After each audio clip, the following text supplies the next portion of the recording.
Sports Center update first on the Fan. The Blazers back in action tonight after a couple days off.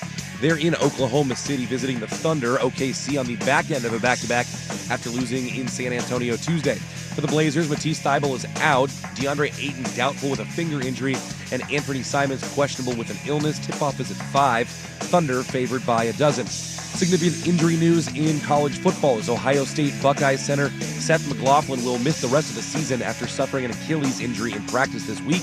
The number 2 Buckeyes host number 5 Indiana on Saturday. In the NFL, former Duck Bo Nix earns AFC Offensive Player of the Week honors after his 300-yard, 4-touchdown performance against the Atlanta Falcons. Meanwhile, former Ducks edge rusher Kayvon Thibodeau expected back on the gridiron for the Giants this week when they host Bucky Irving and the Buccaneers. On the college gridiron, Oregon tight end Terrence Ferguson has accepted an invite to the Senior Bowl, joining Tez Johnson in the postseason exhibition. Defensive stars Jordan Birch and Jeffrey Boston have also received invites. More sports scores and stories in 30 minutes. I'm Ryan Buckley at the 1080 The Fan Sports Desk. Listen live or on demand on the Odyssey app, the Fan's desktop player, or tell your smart speaker to play 1080 The Fan. The Fan Merch Locker has a new long-sleeve tee and hoodies in your favorite college colors. Get yours now at 1080thefan.com. What's the most resilient parasite? Primetime with Isaac and Sue. Can build cities, can transform the world, and rewrite all the rules. That's what I'm going to be doing every single night. Which is why... No! I have to steal it. What are you talking about, Willis? This is Primetime with Isaac and Sue. It's going to work. It's passable, okay? This isn't terrible. The best in local, regional, and national sports. With no hidden agenda. Primetime with Isaac and Sue on 1080 The Fan. Hey, what it do? Ahoy! What's up? What's going on? Dealing with that bomb cyclone. It's nasty. It's nasty out there. I got an email from Mama Rock today. Or I mean a text. A text. She texts now. And do you want me to read it to you? Please. Is it anything like the BTJs? Are you okay? Well, she's out in Kansas, you know. Yes. My gal's out in Houston right now, and there's a lot of panic right now about the bomb cyclone. And let me tell you something. You can, you live in central Kansas, where she lives. Yeah. She's seen some stuff. I know. Some weather rolls through there. Yeah. She said, "How's your weather? Do you have power?" News stories make it sound like it's bad around there. It was a little windy. So then I told her, well, it was a big storm, but nothing major at our house. And then I said, fake news. Yeah.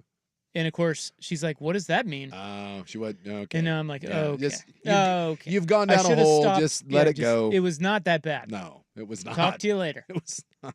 But I guess the bad part was that somewhere in Washington, a tree fell on someone, and that's horrid. I saw that. Yeah, someone died. It was in Bellevue. Was it in Bellevue? There was two. There was it was a big storm. Was it someone at the Bellevue of Audi dealership? Because if so, that may be karma. I'm just saying. Wow. That garbage ass dealership. Wishing death upon the Audi bros in I Bellevue? am not. I'm just saying could be karma because once again, Audi of Bellevue, garbage ass dealership. I think it was last year, wasn't it? ESPN baseball insider Jeff Passan broke his back from a falling tree, like fell on him. Do you guys remember this story? I do remember that story. No. I don't remember him breaking his back. I think he was laid up because he cracked a couple of vertebrae or something like that. You sound terrible. Are you okay? I mean, I feel fine. I just don't sound fine. You look and sound great. You have smoker's voice a little bit. That cat age you got there is keep telling yourself. I told you it's the snotty ravioli fists. Yeah, he's got a little Patrick Harris going on right now. I love Patrick Harris's voice. Oh, it's the best. It's like 20 years of Marlboro Reds and you get that. Or you're just born with it. Yeah, he's got a great voice. But yeah, the tree fell on someone. And well, it was a homeless person. Was it a homeless person? Yes, in a homeless camp. Yeah, that's bad. That died, a woman. And then there was also, I saw the B-roll. You know, they call it B-roll. Yeah. Right? Yeah. B-roll. Sure. Yeah, B-roll. Yeah. And it was a big old tree had fallen on a house in Bellevue. Well, the worst part was I was mocking the BTJ for being concerned about the bomb cyclone. And of course, then I got someone died. Well, what do you think now? Well, 2 people died. 2. But isn't it interesting that the people that are more worried about the bomb cyclone aren't here? Yeah. Like they're in other parts of the country, which tells you that in other parts of the country, they are exaggerating our hot weather news. Yes. Well, this is my whole thing that if you just said fake news, if you just said that there was a bad windstorm coming and there was going to be a lot of rain, No one would care. But you don't. It's the Jake Paul, Mike Tyson thing. You've created a false narrative. Bomb. Could you come up with a scarier name? Like someone was sitting around at the weather and like, wait, we've got a little bit of rain coming with some light wind. How do we drum this up and make this a deal? What are two of the scariest things? What if a bomb got dropped on a city? And what if a cyclone hit? Let's put them together, bomb. It's like how a WWE wrestler gets his name. Like from Parts Unknown, the bomb cyclone. And next thing you know, now I'm fielding text messages about, is the roof safe? That is a legitimate question. I will say this. It wasn't light wind. It was light wind at my house. It was a hefty storm, but I told my mom, I said, scale of 1 to 10, that one was a 4, maybe a 5. I 4.5. I don't know. Do with that information what you will. Take that back to CNN. I did have to pivot in my normal urination pattern in the backyard because of the wind. So I guess that's more. And there's a bunch of power out too. Was there power? Well, there still is. There's like almost 500,000 people without power. Where? Let's take a look. Here, locally? Yeah. Oh. Yeah. That If it doesn't affect you, you don't care. You're a real son of a bitch. I don't know anyone. And I did. I said I was sorry for the people that had the tree fall on them. That's scary. Well, it was only one person. I thought you said there was 2. Well, there were 2 trees down, but it fell on one. Like one person died. The house was fine. The tree was just laying on the house. Okay. I mean, the house isn't fine, but you know what I mean. It didn't kill anyone. Yeah. So I have sympathy for that. But locally, dude, we just love to drum up fear. It's what we do. It's what the news is good for. Yeah, the woman was in Bellevue, and she was hit a little before 7 p.m. She was declared dead soon after the first responders. Another woman died when a large tree... Okay, so the Bellevue one did kill someone. Oh. There was someone that died in that. Were they a Audi of Bellevue employee? Oops. And then... No, I don't know. Maybe. Another woman died when a large tree fell on a homeless encampment off of Alderwood Mall Parkway in Linwood, wherever that is. That's no good. So same time. Well, yeah, I would assume that the homeless, like you don't have any, like the tent isn't going to shelter you from anything. And then you're amongst the woods, right? It's normally amongst trees. That's probably not where you want to be during any storm, let alone a bomb cyclone. I always think about when trees fall on people and hit them and kill them. Yeah. Or permanently maim them or even just injure them. Yeah. I always think about how unlucky they are. Oh, yeah. Of all the things that could get you. Think about place, time, and everything that has to line up for that to hit you. Oh, yeah. You know? I think about that all the time with anything. Like when you, like a car accident. Car accidents are, how many times have you been driving and you miss something by, half a second? Right? Someone cuts you off and you think about all the million things that you did that day that brought you to that exact moment. How long it took you to tie your shoes, brush your teeth, a second here, a second there, and you don't end up there. Same thing with the tree falling on you. You just happen to be in the wrong place at the wrong time. And it does freak me out a little bit because we have 2 big, I don't know how big evergreen trees are. Are they like 60, 70 feet? The big... Well, yeah. They can be. Yeah, we have 2 monster ones. I have 2 in my yard and 1 that's on the fence line, but it's in the neighbor's yard. And they're big old suckers, 60, 70, 80 feet. And when one of those limbs falls, it's bad. I've had my fence wiped out a couple times. One spear, like predator style, went through the roof of the murder shed, went through the roof and stuck through the floor of the murder shed. And like right through. And I thought to myself, what if that hit a human being? Like, does that just same thing? Is that just right through you? Is that just it went through a Final Destination stuff. Yeah, that's Final Destination. Imagine you're just hanging out in the murder shed doing, whatever you do out there. I don't know, like get out some Christmas decorations. Chopping bodies. I'm in there minding my own business. And I think I'm fine. I'm like, oh, it's windy out. Don't worry, I'm in the shed. Next thing you know, right through the top of me. This is scary stuff. So they're saying 474,000 people without power, but that's up in the Puget Sound area. Okay. Because that's Puget Sound Energy posting that on the social meds. Hot social media blast from Puget Sound Energy. Question is, when does the atmospheric river come? Is that after the bomb cyclone? Well, I don't what think... other sort of crappy weather names can we come up with? I don't think the atmospheric river is quite the same. I think the bomb cyclone is a little more rare. Yeah. And that's like once in a decade type storm, which we got last night. Okay.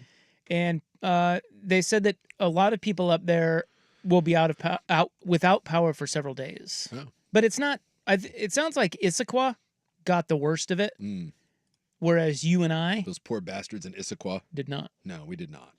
Again, I don't know. I was sleeping, and a tree did not hit my house, so I just had to pee in the other direction because I was afraid of wind pushback. nothing woke me up. Had to pivot. No, it was fine. My dog slept outside too. He loves it out there. I will say, if we Could've could get been a any break happier. from the rain, that'd be great. Well, we did this morning. It was great. The second I said that, I thought about, it's been dry most of the day. Yeah. All This right. This is the first I'll time take in that. a while that I got to walk the dog this morning and didn't have to put on the slicker. I know. No, just nice sweatshirt. Isn't it nice when you open the door and you walk the dog and you're like, oh, I don't have to worry about much of anything other it's than maybe just a sweatshirt. It's wonderful. Yeah. Such It's like a luxury. Yeah. Don't take that for granted, Arizonans and San Diegans.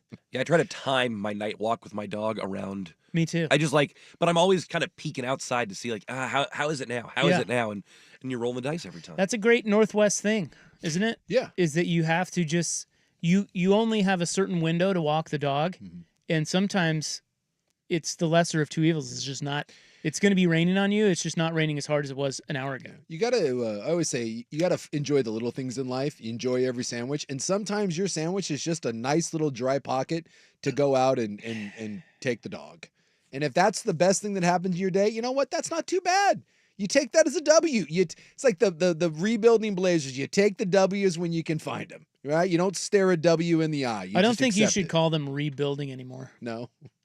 They've arrived. I believe they've shed that label, Play-in contenders. evidenced by the last 3 games. They have arrived. The era They're has back. become. Yep. 2 days rest against the Spurs, who are on a back-to-back. Do you think they can do it tonight in OKC? They're not playing the Spurs. They're playing I the meant, Thunder. excuse me, Thunder, who played the Spurs yesterday in a back-to-back. The era has become. If the sorry ass Spurs can get them, clearly the baby Blazers. DeAndre Ayton's finger hurts.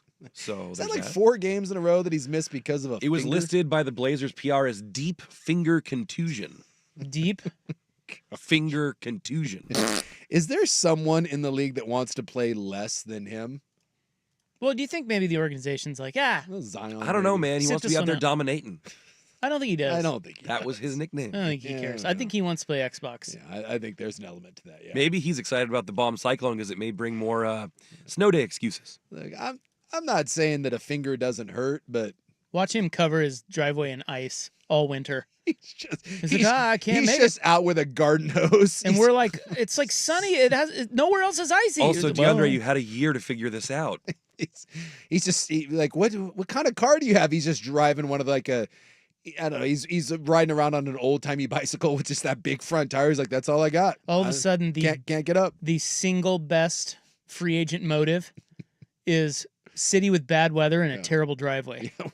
That's what guys want. Next thing you know, Blazers are building their The home real on the load side of management. mountains. The real limit. That's right. I'm gonna miss at least 7 games with this driveway. It's great. Yeah, go ahead. Send whoever you want over here. You're not getting me out of here. Got a water feature that just dumps water on your driveway. We're anytime sending it in a freezes. helicopter. Not too many trees. The key is steep driveway, lots of trees. Yeah, getting a helicopter in there. Well, I think we should start our show. Let's do it. Thank you for being with us. It is Wednesday, and you guys know what that means. Love our Wednesday shows. We're going to be on fire today. Bottom line, their ass. Not today. Not today, fake Brian Ferentz. Not today. Yeah, I mean we only have so many shows left before we get into holiday mode, Yeah. And then who knows? and Yeah. that starts like next week. I know. Then stuff's happening. Things are gone. I don't know. It's getting, Things are gone. I got something gone. People are gone. We're getting drunk. What? I'm north of the border. Who knows? There'll be an international incident. And you can't make any long-term plans. But it's just crazy. Yeah. It's just crazy. Yeah. Everything's crazy. You're crazy. I'm crazy. Buck's crazy. The world's crazy. The weather's crazy. Buck's got cat AIDS. I mean, all he crazy. could die at any moment. He sounds wonderful. All right. Well, yeah. Yeah, I got a poll question for you guys. I can't wait. Coming up next Can't wait. on the Fan.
Nice to have you along. Wednesday program. It's time for our poll question. It's on X, formerly Twitter. But you guys probably knew that. Mm-hmm. Soon to be Blue Sky. Yeah, have you been on Blue Sky yet? Nah, I'm thinking about it though. Yeah. But I'm lazy. That's the new one. Yeah, it's the new one. And then Threads was that for a while, and that Threads seemed like they missed their chance. Yeah, I don't know. What was Threads? I don't. That was the was Instagram one. Yeah, that's one that's connected to Instagram. Yeah. One of these So days. when you say about to be Blue Sky, what do you mean? Oh, well, it's just on X but right now Blue Sky doesn't have polls. You can't poll. So, but Blue Sky is affiliated with X? Blue Sky is if you hate It's like the Elon, non-Elon if you're Musk tired X. of Elon and whatever Twitter's doing, you can go I think after the election 16 million people signed up for Blue Sky. How many people are on X? Couldn't tell you, man. No idea. More than Why that. don't you know that? You should know that. Because I don't really care. You're our social media guy out here. Anyone that's really jammed up about whatever Twitter or Facebook or Instagram is doing. X. Oh, again, if that's the Shut biggest up. issue you have in your life, your life's doing okay. It's true. I did see that Trump is selling American guitars now on X, though. Oh, yeah? Nice. That man. How much? There's only 1,300 ever made. That's how you get them. And he did sign a couple, too. Do we know where they've been made? Scarcity. China. I got a good idea. But you can go to gettrumpguitars.com, and yeah, it's a guitar with a big American eagle. Now, does he sell out of those? I'm guessing. Do the fools? I can't imagine. I mean, buy he sells those? everything, dude. So Well, I know he does, but I wondered, do people actually? I mean, I know some people do. I just mean, is that a really profitable venture for him? I don't. Because isn't he doing NFTs now? Yeah, And- someone went to him and was like, dude, here's a chunk of change. He doesn't get anything if they sell or not. I'm sure he just licensed. He's like, Yeah. here's $500,000 and I wanna do that. hold this guitar. I know, it's the best gig in the world. I'm waiting for that. I don't think anyone wants to buy my NFT or I'll guitar. put my though. name on it. The Asachi brand guitar. right. I have concepts of a plan. Versace. Hey, the concepts are make money, man. Okay. X at 1080 the fan. That's how you follow us. If you're still on there, at 1080 the fan. Yesterday's question was Oregon is in the Big Ten championship game, and we found that out yesterday that they actually are Yeah. in the Big Ten championship game. So I was right and then wrong and then right again. Feel pretty good about it. Who do you want to see him play? 63% say Indiana, 30% say Ohio State, and 7% say Penn State. Yeah, no one wants to see Penn State. God, Go away. nobody likes Penn State. No. And they're like the fourth. What are they? They're fourth in the country. Yeah, Yeah. I have no respect for them. No one does. I don't care. And that kind of makes me happy that You're making me that uncomfortable. we all have just gotten together as a society and hate Well, Penn State. they've got to win a big game before anyone's going to care about Exactly. them, right? I just And they don't have any left, right? Isn't that a bit like Oregon? I don't think so. I Well, think Oregon beat Ohio State, but Oregon you know what I beat mean. Oh, Ohio you State. mean Oregon has that reputation. in the postseason stage? Yeah, like the biggest. I of would like to see stages. Penn State beat someone ever. Like this season would be good. I'd also like to see their fans care about child molesting over an old fool, but that's not going to happen. So I don't know what you're talking about. Penn State can just get bent. What was I going to tell you? I Oh, don't know. before we get to today's poll, Mm-hmm. I have some Ohio State news. Yeah. Late breaking Ohio State news And- today, and guys. this is a big deal. It is a big deal. Yeah. Because your noted sports scholar over here, Mm-hmm. has been saying that I think Ohio State feels like it's sitting pretty. Yeah. Even though they've lost a game. Because I don't think Oregon scares them a second time. And, all they got to do is beat Indiana and Michigan, which they should be able to do. Mm-hmm. Yeah. Favored by double digits in Yeah, both Michigan's games. not any good. But Ohio State lost another offensive lineman today. This one, their center, Their best one. the transfer from Alabama, Yep. who's an old guy. He's been there. Well, he's only been there a year, but he's played college football for 25 years. Yep. He's 60 years old, and he blew out his Achilles, I think. Yes. In practice yesterday. Yep. Seth McLaughlin. Yep. So he is down. So that is the second offensive lineman for Ohio State that is out for the season. And then Josh Simmons, who was their starting left tackle, he went down for a season-ending injury against Oregon. Well, that's the other one. That's the other That's one. why I said Yeah. the two. Josh Yeah. Simmons is the first one, and this guy yesterday is Yeah. the second one. And it's their two best offensive linemen. And they've been battling O-line injuries, but those two are season-ending. And this is what I said about Ohio State. If Ohio State was healthy, Yeah, but they haven't been. They were already down a lineman when Simmons got hurt at Oregon, and you could see once that started happening, that run game was not the same. Now, they bounced back a little bit against Penn State and started looking better, but here we go down with another key piece. And look at what Oregon, when Oregon was down, not even their best lineman, when they were trying to figure out their shuffling thing at the start of the year, and then when Harper went down. You lose one or two linemen, it can radically affect you. So I think this is a huge blow to Ohio State. So everybody wants to play Indiana, and that's just because they think it's the easiest game? Is that why? Yeah. But it's in Indianapolis. And I'm not certain that is the easiest game. I'm with you. I think Penn State. Well, I guess we'll find out this weekend. We'll find out. If Indiana gets hammered by Ohio State, then, maybe they're right. To me, if I'm Oregon, Penn State doesn't scare me at all. Because I just don't think their offense would do squat against I think me. you can beat Penn State 24-13 Yes. all day long. Yeah. And twice on Sundays. Yeah. And Indiana scares me a bit. Indiana's got a little bit more explosive capability. Indiana may be able to get into a scoring fest with you. Now, against the best team they've played, Michigan held their offense down. So, again, we'll find out. Was that a weird day for Indiana? If Ohio State goes in there and holds them to 13, then then our opinion changes. That's the weird part about college football is for a lot of these teams, we get to this point in the season and they've been tested one or sometimes 0 times. And so it's really hard to know. I mean, you can bitch all you want about whether, the Big Ten, SEC, and then the ACC is clamoring that they don't get enough respect in the Big 12, but the schedules are so unbalanced and the competition is so unbalanced because people can bring up the NFL, but in the NFL, everyone's a professional and there are no truly bad teams. Even though the worst team in the league is full of professionals. What is the freaking Panthers? And the schedules all somewhat get balanced out. Whereas in college, it's kind of absurd that Indiana can go 11 games and not have really played anyone. But it's the truth. All right. Well, that's what the SEC teams are all griping about. Yeah. Well, and it's a valid gripe, but at the same time, there's always a counter argument to that, and we can throw at the SEC of look at what's happened when some of the SEC teams have played other conferences, like LSU, getting beat by a very, very average USC team. And there's been a couple of those, and then they only play 8 conference games to throw in another conference game. There's always a counter argument to be made about it. But you can't deny that when you look through Alabama, Georgia, places like that, there's not another conference that would want to go play that schedule. You would gladly trade an extra conference game for not having to go through and play that. It's just the truth. All right. Poll question today on X at 1080 The Fan. We're asking you, assuming you could keep them for as long as you wanted, or in perpetuity, I think is what I wrote. Which of these coaches would you most want to run your program? Lane Kiffin, Steve Sarkisian, Deion Sanders. Do you believe? Kenny Dillingham. Dilly. He's got a dog mentality. Huh. But it's a good question because none of those are proven. Well, you got different archetypes on there. You do have different I'm giving you the Deion kind of hot shot, I mean, I know he may not be your cup of tea, but a lot of people dig him, and he'll recruit. Yep. And then, but that's the thing. He hasn't really recruited. He's transfer portaled. Well, okay. Well, that's the same to me. Yeah. Get players is what I meant. Yeah. Kenny Dillingham's young, good program builder, and of course, his Dan Lanning pedigree is.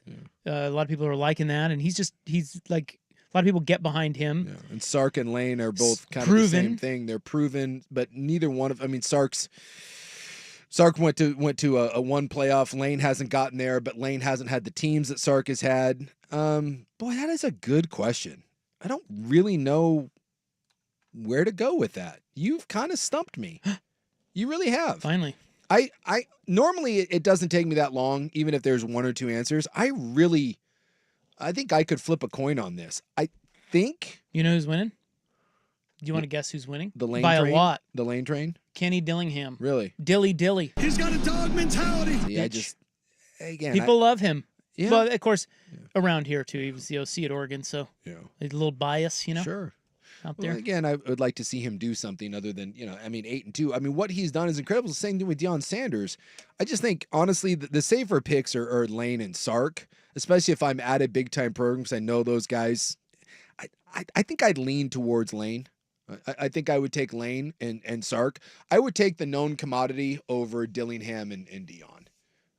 Honestly, I think it'd be a coin flip between Sark and Kiffin. All right, vote and vote hard. Dan Lanning trending again today. Guy's everywhere. God. Here's Buck. Now, from the Fan Sports Desk, a Sports Center update on 1080 The Fan.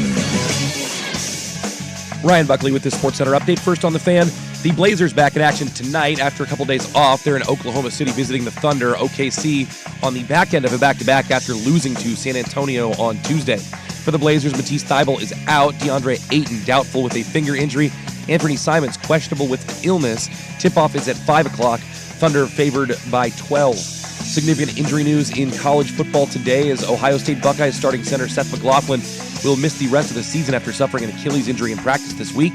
The number 2 Buckeyes host number 5 Indiana on Saturday. In the NFL, former Duck Bo Nix earning AFC Player of the Week honors after his 300-yard, 4-touchdown performance against Atlanta. Meanwhile, former Ducks edge rusher Kayvon Thibodeau expected back on the gridiron for the Giants this week when they host the Buccaneers.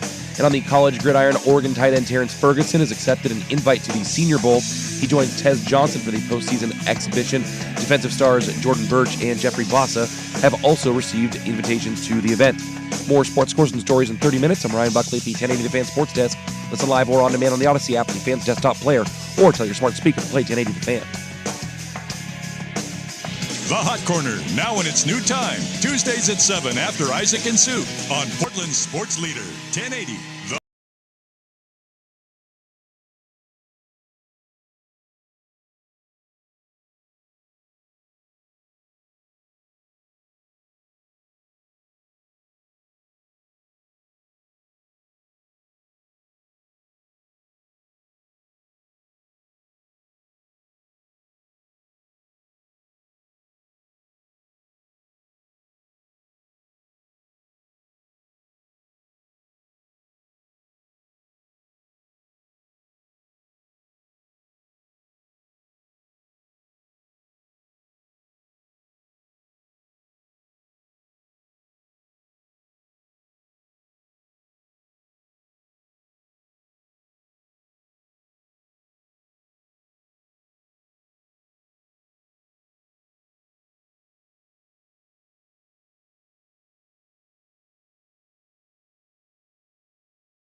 Primetime with Sachi and Souk. Okay, getting ready to talk some Oregon State basketball. Yep.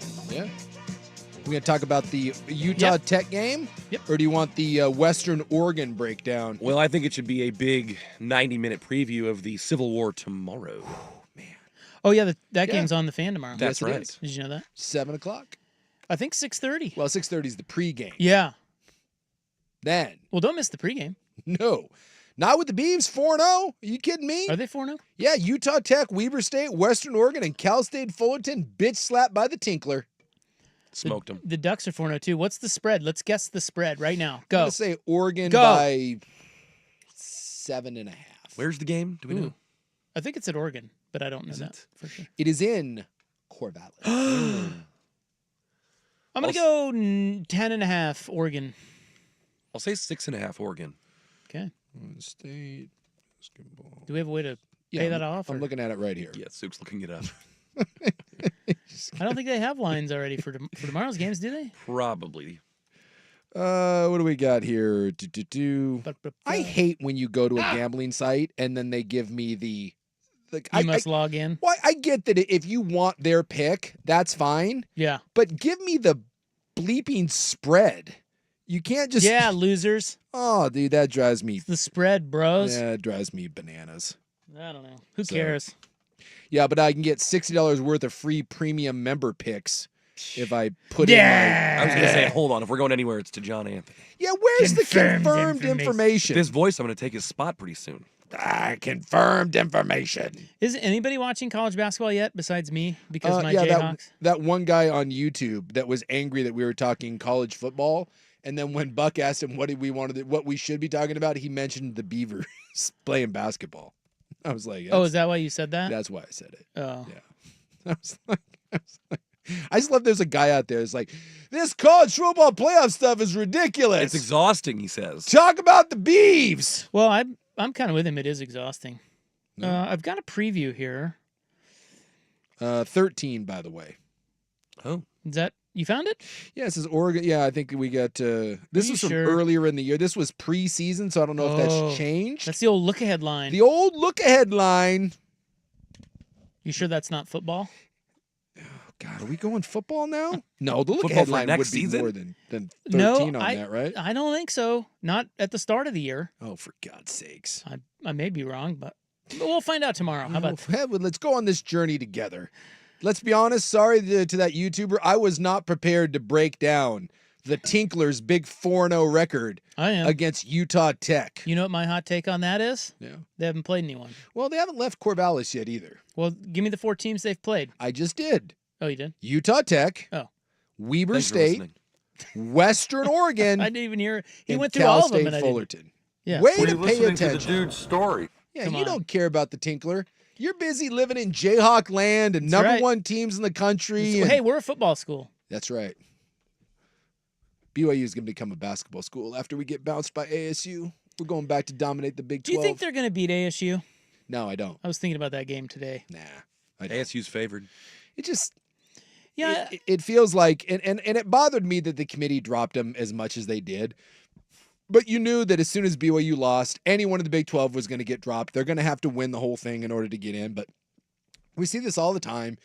A team is a solid team. They're playing well. They get some good fortune, and eventually you run into teams that are playing better. And once in a blue moon, you get the TCU story, right? And that thing almost got Cinderella until Georgia took the glass slipper and shoved it up sideways, rock style. But for the most part, when you're playing with your food like that and you're kind of getting by the hair of your chinny chin chin, even a team like Miami that's so much more talented than BYU, even that runs out. You can't keep playing close games and getting everyone that goes your way. Well, I agree with that, but I think if you look, I guess the thing that I was thinking about is like, why would I trust Arizona State? Like, what have they shown you that really I should trust You them? really shouldn't, but if you're going to look at just like the last 4 weeks, because this is the other thing we do a lot in college football. He's got a dog mentality. In the NFL, we do a pretty good job of always saying 4 games, right? Now you have that weird 17th game, but I still can't bring myself to say 10-7. It's 9-7. Like, I know there's the extra game and my brain just can't compute it. But the Math is hard. Yeah, well, the 16 games was a nice even number. It made sense, right? And so we do a pretty good job of taking it 4 games at a time. You know right? what they should do? They should make it 18 Oh, because they're gonna. that's a coming. But like if you took a team that played like crap or great in the first 4 weeks, and then by the time you get to week 10, we'll view that as a completely different team. Sure. Winning or losing, right? Like we just be like, yeah, it doesn't look the same. But in college football, we try to, because every game matters, especially up until this year, you know, more than one loss and you're out. So we tend to look at it as a totality thing. And I think we need to start doing more like an NFL thing, where when you look at it and you look at ASU the last 6 weeks or Colorado the last 6 weeks, and you look at BYU is not as good as either one of those. Kansas is another one. Yeah. Think about how many 1-score games that Kansas lost. If you took this Kansas team right now and you put them at the start of the year, that's a completely different team. And so when I look at BYU, I hope they can do it. But honestly, right now, Arizona State and Colorado are both better football teams, and probably so SMU. We got SMU early in the year, and I feel like if we played SMU right now, I want no part of that. Yeah. No, it's a fair point. Arizona State, I was kind of looking at that game going, BYU can sit back there. I mean, we were talking about him yesterday or Monday. No. But at the same time, Certainly not. I thought we did a pretty good job at warming him up in the second half. Yeah. Because if you give him time, he can pick you apart. I mean, he does have an arm to do that. Yeah. And Arizona State doesn't really have that defensive front.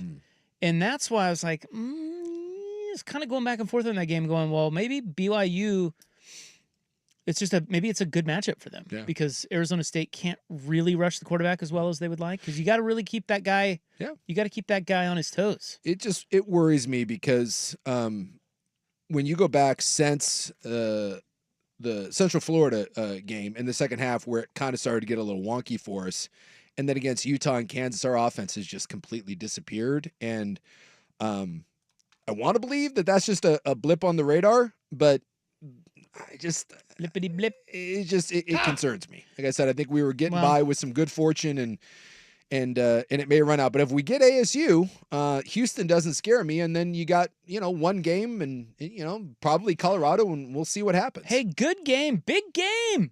Yes, in Tempe. That's awesome. Well, and that's a great story. I love that. I think obviously what Colorado is doing is a really good story, and it gets the most attention. But dude, Kenny Dillingham took over a program that literally was cratered out. Didn't they win 3 games last year? Yeah, and they weren't bowl eligible because they were banned, and they had a mass exodus, and they were under recruiting sanctions. Yeah, I mean it was as bad a situation as you could take over, and the fact that they are 8-2 right now, I mean, it's kind of amazing. Now, and by the way, this may all be fool's gold, because their best win is probably I don't know, Kansas State. Yeah, Kansas State. Last week. Yeah, last week. And so, maybe BYU comes out and thumps them, and we look at Dillingham and we're like, okay, it was a nice job, but it was more of you righted the ship, but you didn't play anyone. Well, that's the Big 12 in general. Yeah, I think. But if Dillingham finishes this thing off, I mean, does the Big 12 have any great non-conference wins? Any? Probably not. I mean, there's not a great team in the Big 12. I mean, honestly, the best win is probably, because what's SMU ranked right now? They're like 14 or something. That's probably the best. That's probably the best non-conference win, and BYU got them. And that was when they were doing the quarterback switch. And I think they did have their current quarterback, but I think that was either his first game or they made the switch in the middle of the game. Because Colorado doesn't have a good non-conference victory on their slate. I mean, they got drubbed by Nebraska. No, so I mean, I'd have to go through, but I looked at Arizona State, I looked at Colorado, BYU, that the SMU game, that's the best one, because it's not a great conference right now. It's a competitive conference and it's a fun conference, but you can't convince me that if you took any Big 12 team, because if we're going to say the best teams in the Big 12, right? BYU, Colorado, ASU, who else you want to throw in? Iowa State's up there. Iowa State, right? Well, Iowa State beat Iowa. Does that do anything for you? Not. That's probably your best non-conference win, though. Yeah. So, but not really. You want to throw that one in there? So, if you took any one of those teams and you threw them And all of them are 2-loss teams with the exception of BYU. I think BYU is the only 1-loss team. If we threw them in the Big 12 or the SEC, is there even a 3-loss team? No. Are they 4? But they're not in there. So. No, they're not.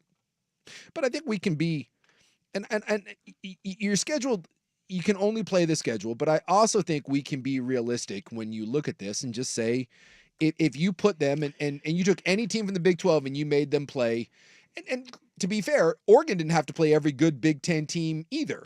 But if you took any one of those Big 12 teams and you had them play Ohio State, Oregon, Wisconsin, and give me another, I guess, Michigan. Yeah, let's take Michigan. Okay. They're probably losing three of those 4. Well, this is what the SEC is saying. Yeah, and it's true. Yeah, it's true. But it's not the system. It's not the system, but it is true. But that's a big game. Somebody in Arizona just texted in Vancouver Ford text line. They said Arizona State is generating buzz I haven't heard here in probably a decade. Yeah.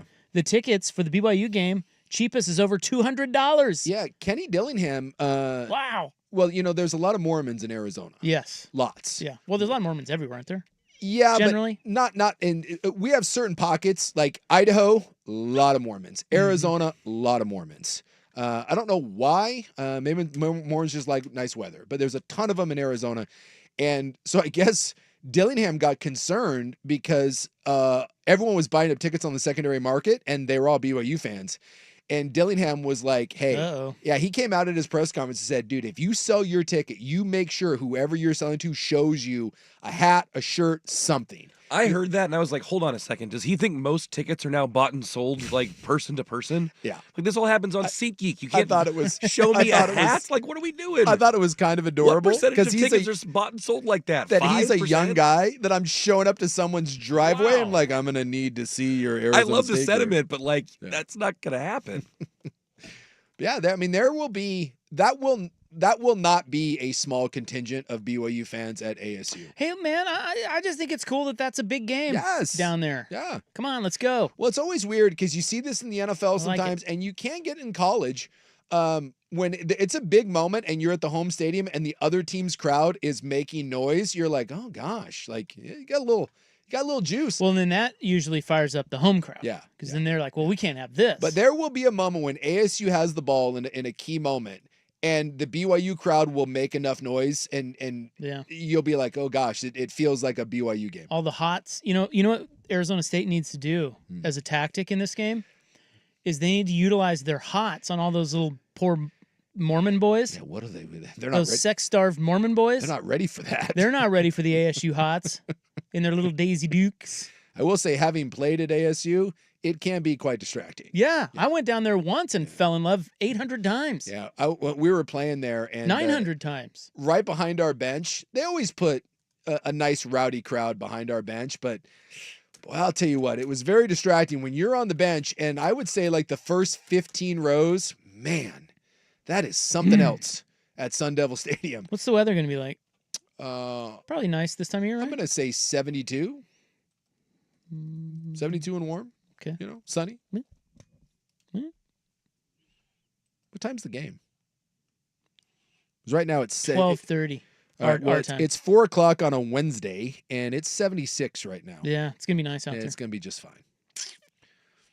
Maybe I'll go. Hop on a plane, get on down there. Hey. What? I'll give you some BYU gear. No, I'd root for my man Dilly Dilly. It's disappointing. I like Arizona State. You're not root for my Cougs, huh? No. That hurts. I would. That hurts my feelings. Well, sorry about your feelings, but go Devils. Okay, well, we got sidetracked. I don't even know why we were talking about them. Dan Lanning trending again today. Next on The Fan. The definitive podcast for Oregon.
Yeah, look, we love Dan Lanning here.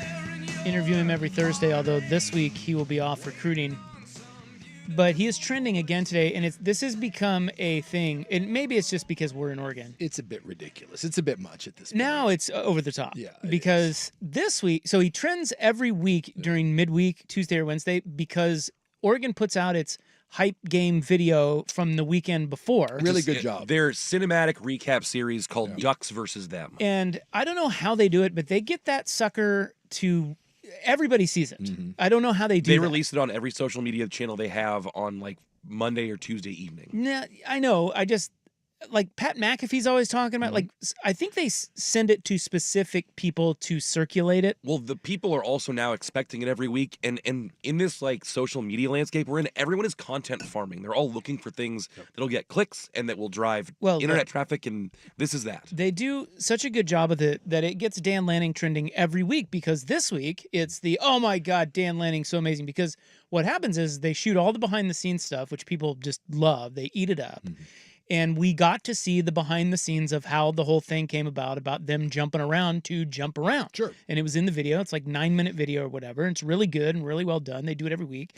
And every week it causes a stir on social media. Lanning starts trending, and then he becomes the genius of all geniuses, and nobody could ever beat him ever again. Now, I don't know if this is because they're the number one team in the country, or it certainly helps. Just because, I don't know, we're in Oregon and there's a lot of Oregon fans passing it around, and it's a thing with Oregon fans, or if it's a national thing, but it's really getting out of hand. And they asked him about it today. He had a press availability today, and he was asked about it, and he said, look, it doesn't matter.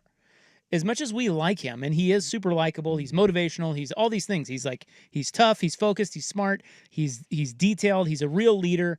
One of the things that I think that they show very well in those videos is that he's sort of a build them up kind of leader. He is not a Brian Kelly tear them down sort of leader, and I respect that about him. He seems to be kind of the guy in charge that says, hey, I'm with you, not do what I say or you're going to get in trouble type of guy, right? Yeah. And I like that. That's a good leader. That said, he even says none of this stuff matters.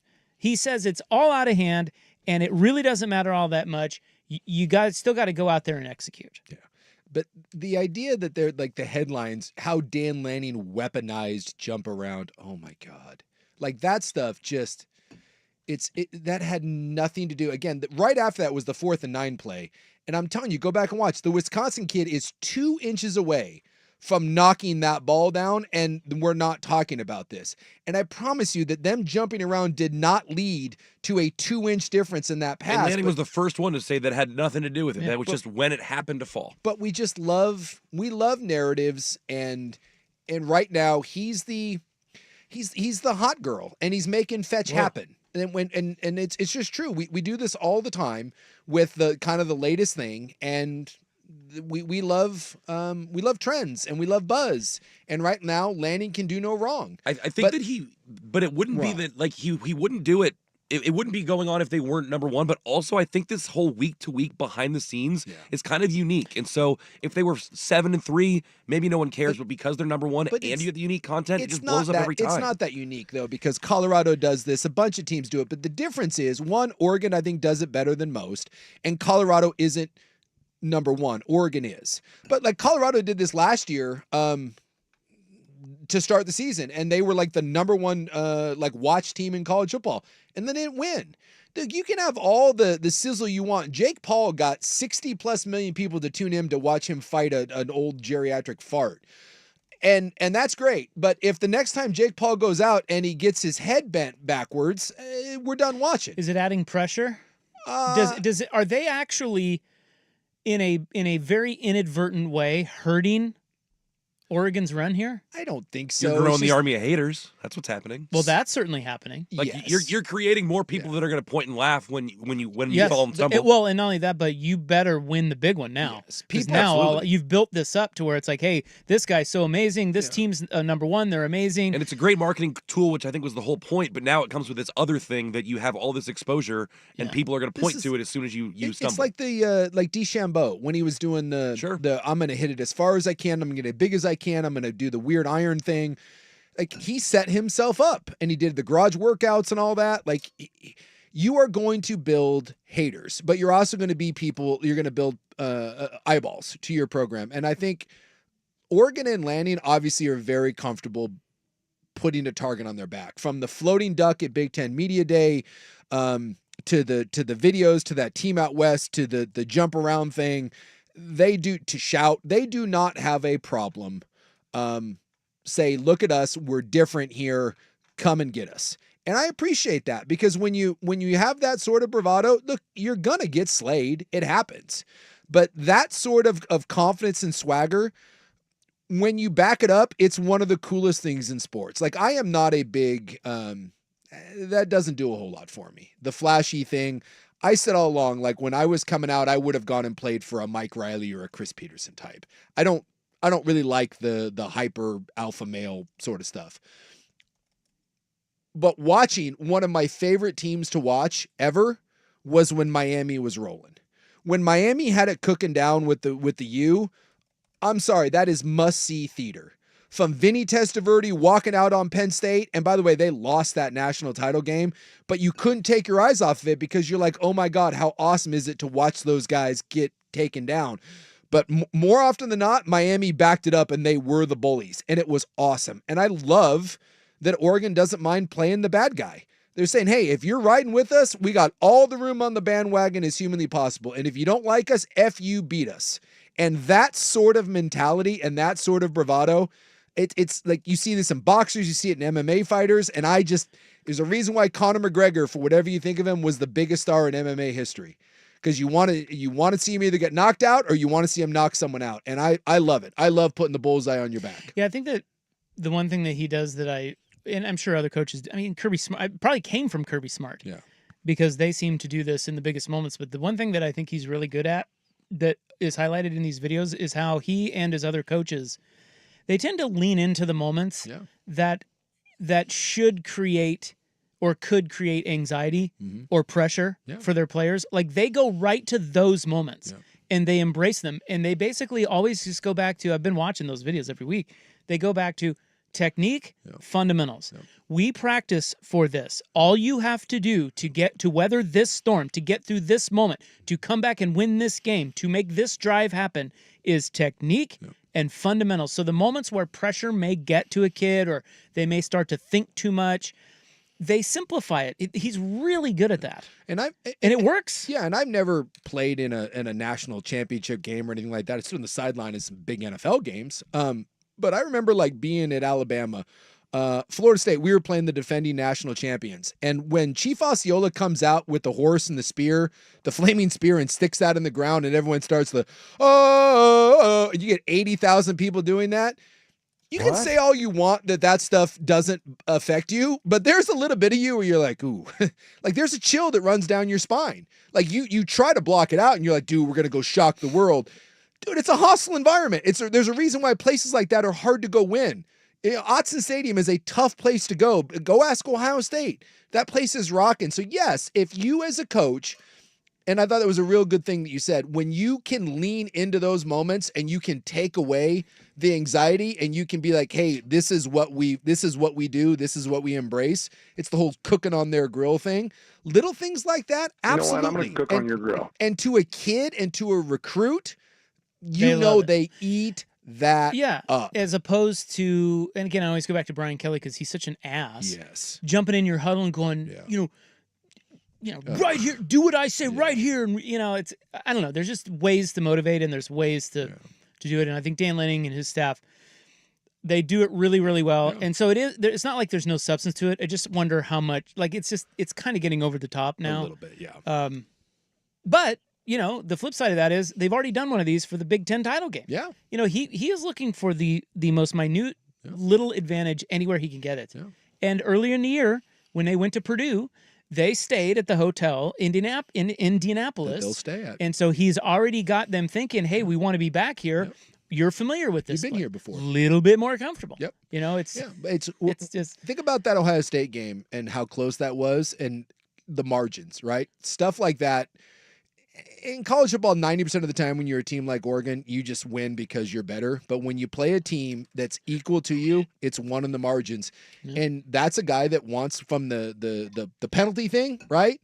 To the hotel. That guy wants to win every margin. And maybe if you put enough of those together, just a 1%, a 0.5%, you put enough of those together, and that's the difference between. Well, you just don't know what will be the difference. Exactly. And so you cover all your bases. Whereas, like, what was the Embiid right now in the NBA is getting called out because I guess he's late to everything. You see this a lot with star players, and they're like, well, why does that matter?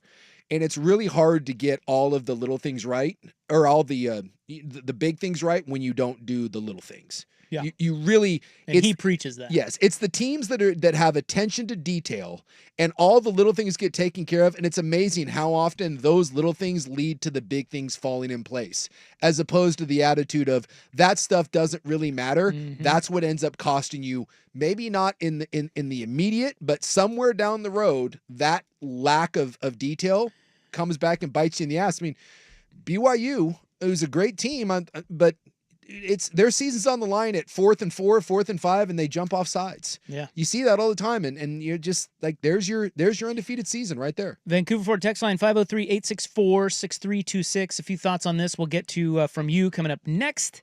Lanning trending again today, and we'll get to some NFL. Hey, there is a first time for everything. That's coming up next hour on The Fan.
Hear this, right now. Welcome. Primetime with Isaac and Suk. What is going on up here? I never know, man. Unbiased. Shut your mouth. Uncompromised sports talk without the sugarcoating. I hope you're happy.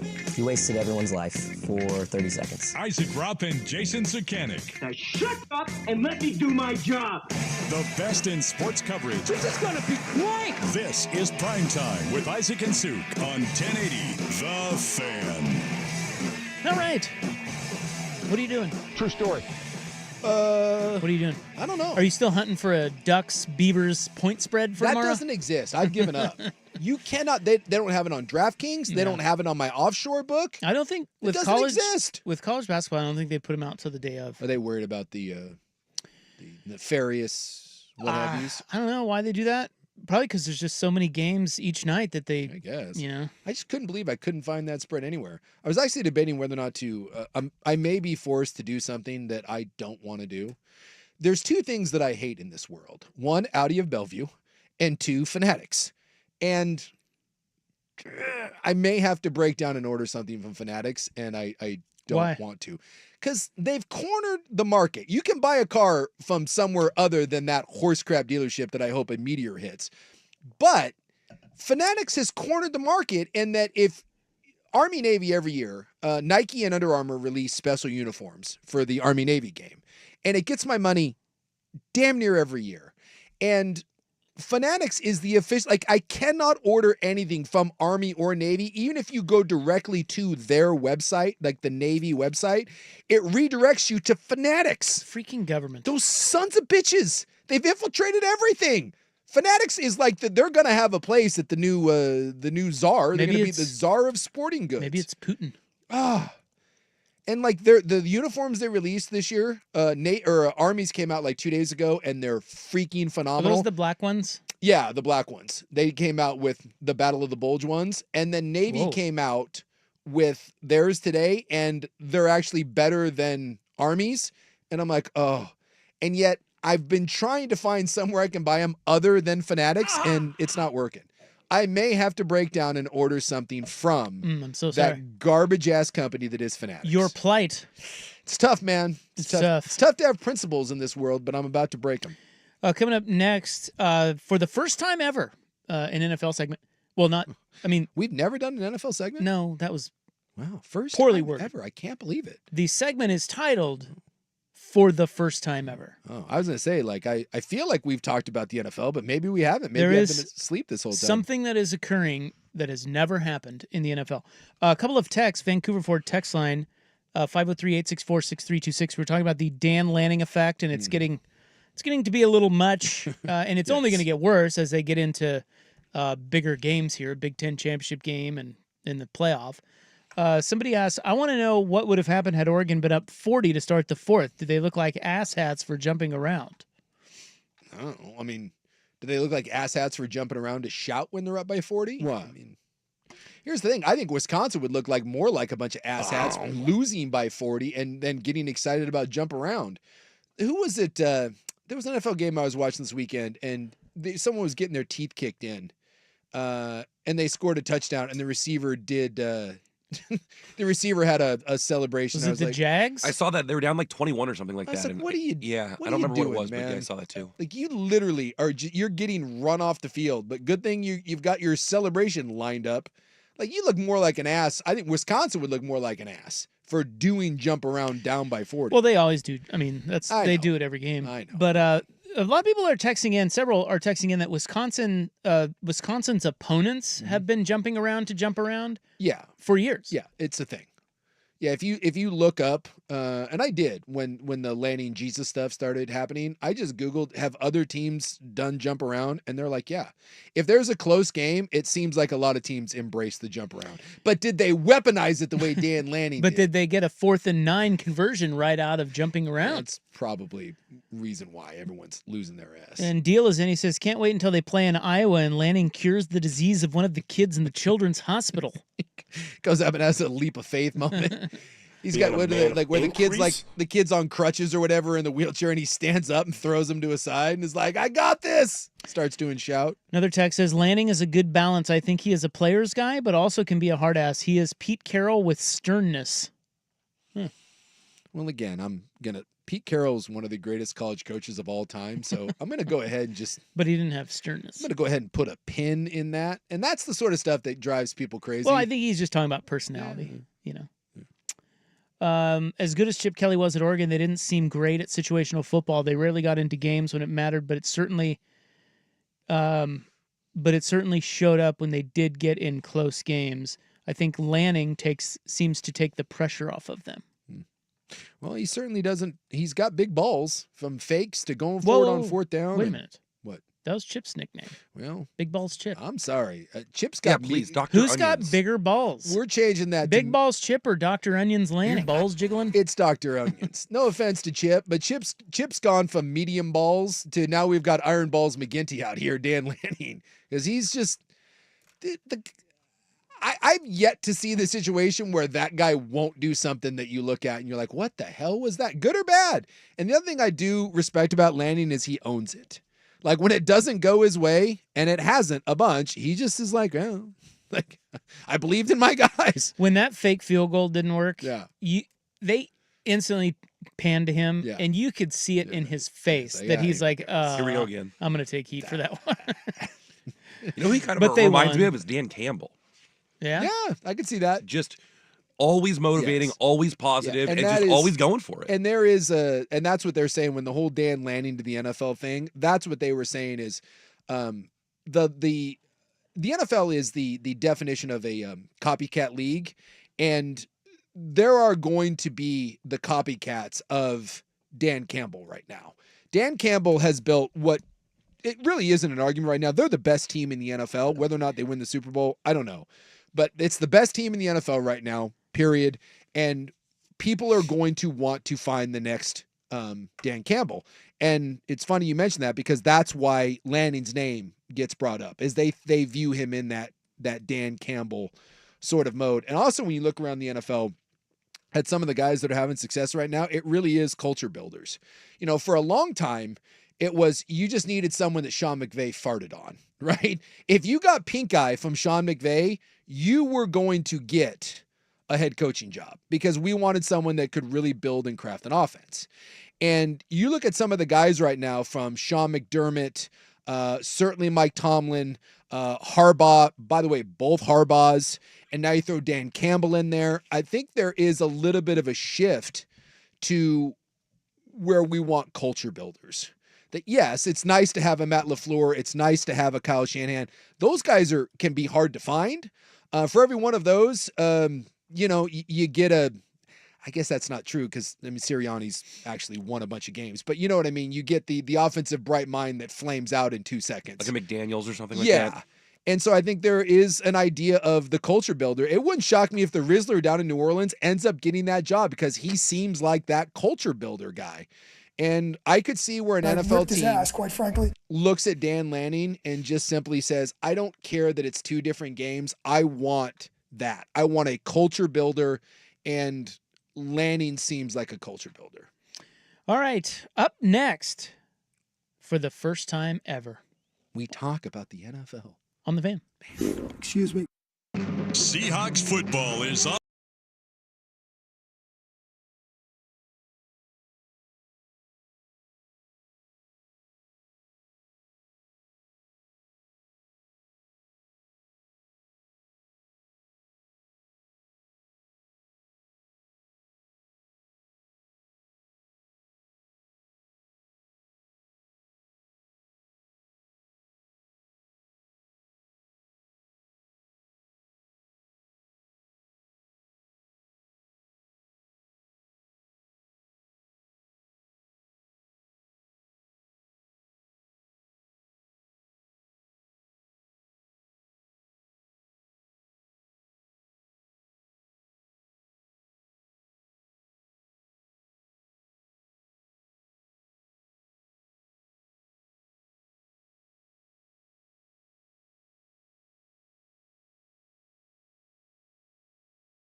Fan. Look, I'm not gonna lie, it's one of my new favorite things. Rapping. Yeah, and look, we're just experimenting here. I know it always doesn't sound the best, but sometimes you A know. lot goes into his beats lab, and they're That's not right. all bangers. That's right. You know. That's right. But it's fun. Hey, when And, Bohemian Rhapsody was getting worked out, everyone thought Freddie Mercury was crazy. Correct. So now to the NFL, the National Football League. I teased this by saying for the first time ever. And there is something that has occurred for the first time ever. Ooh. Ever. Ooh. Why did I yell that? I don't know. Because I'm excited. You are very excited. I'm trying to think of. I think I saw this. I pay a lot of attention to the NFL, and I'm trying to. You just talked about it. And on the way up, we're going to bite a kneecap off. I talked about Dan Campbell biting kneecaps. What did Dan Campbell do? I love Dan Campbell. The Lions are favored to win the Super Bowl. It has never happened until now. My fighting Dan Campbell's, the Motor City Kitties. Here are the odds. You want the odds? Yeah, because it really, at They're this awesome. point, it is really not an argument. When you look at the totality of it, they are the best team in the NFL. They just are. Yeah, but it doesn't matter who's the best team in Week 11, bro. No, it doesn't. But that has led the Lions to be the favorite for the first time in their franchise history.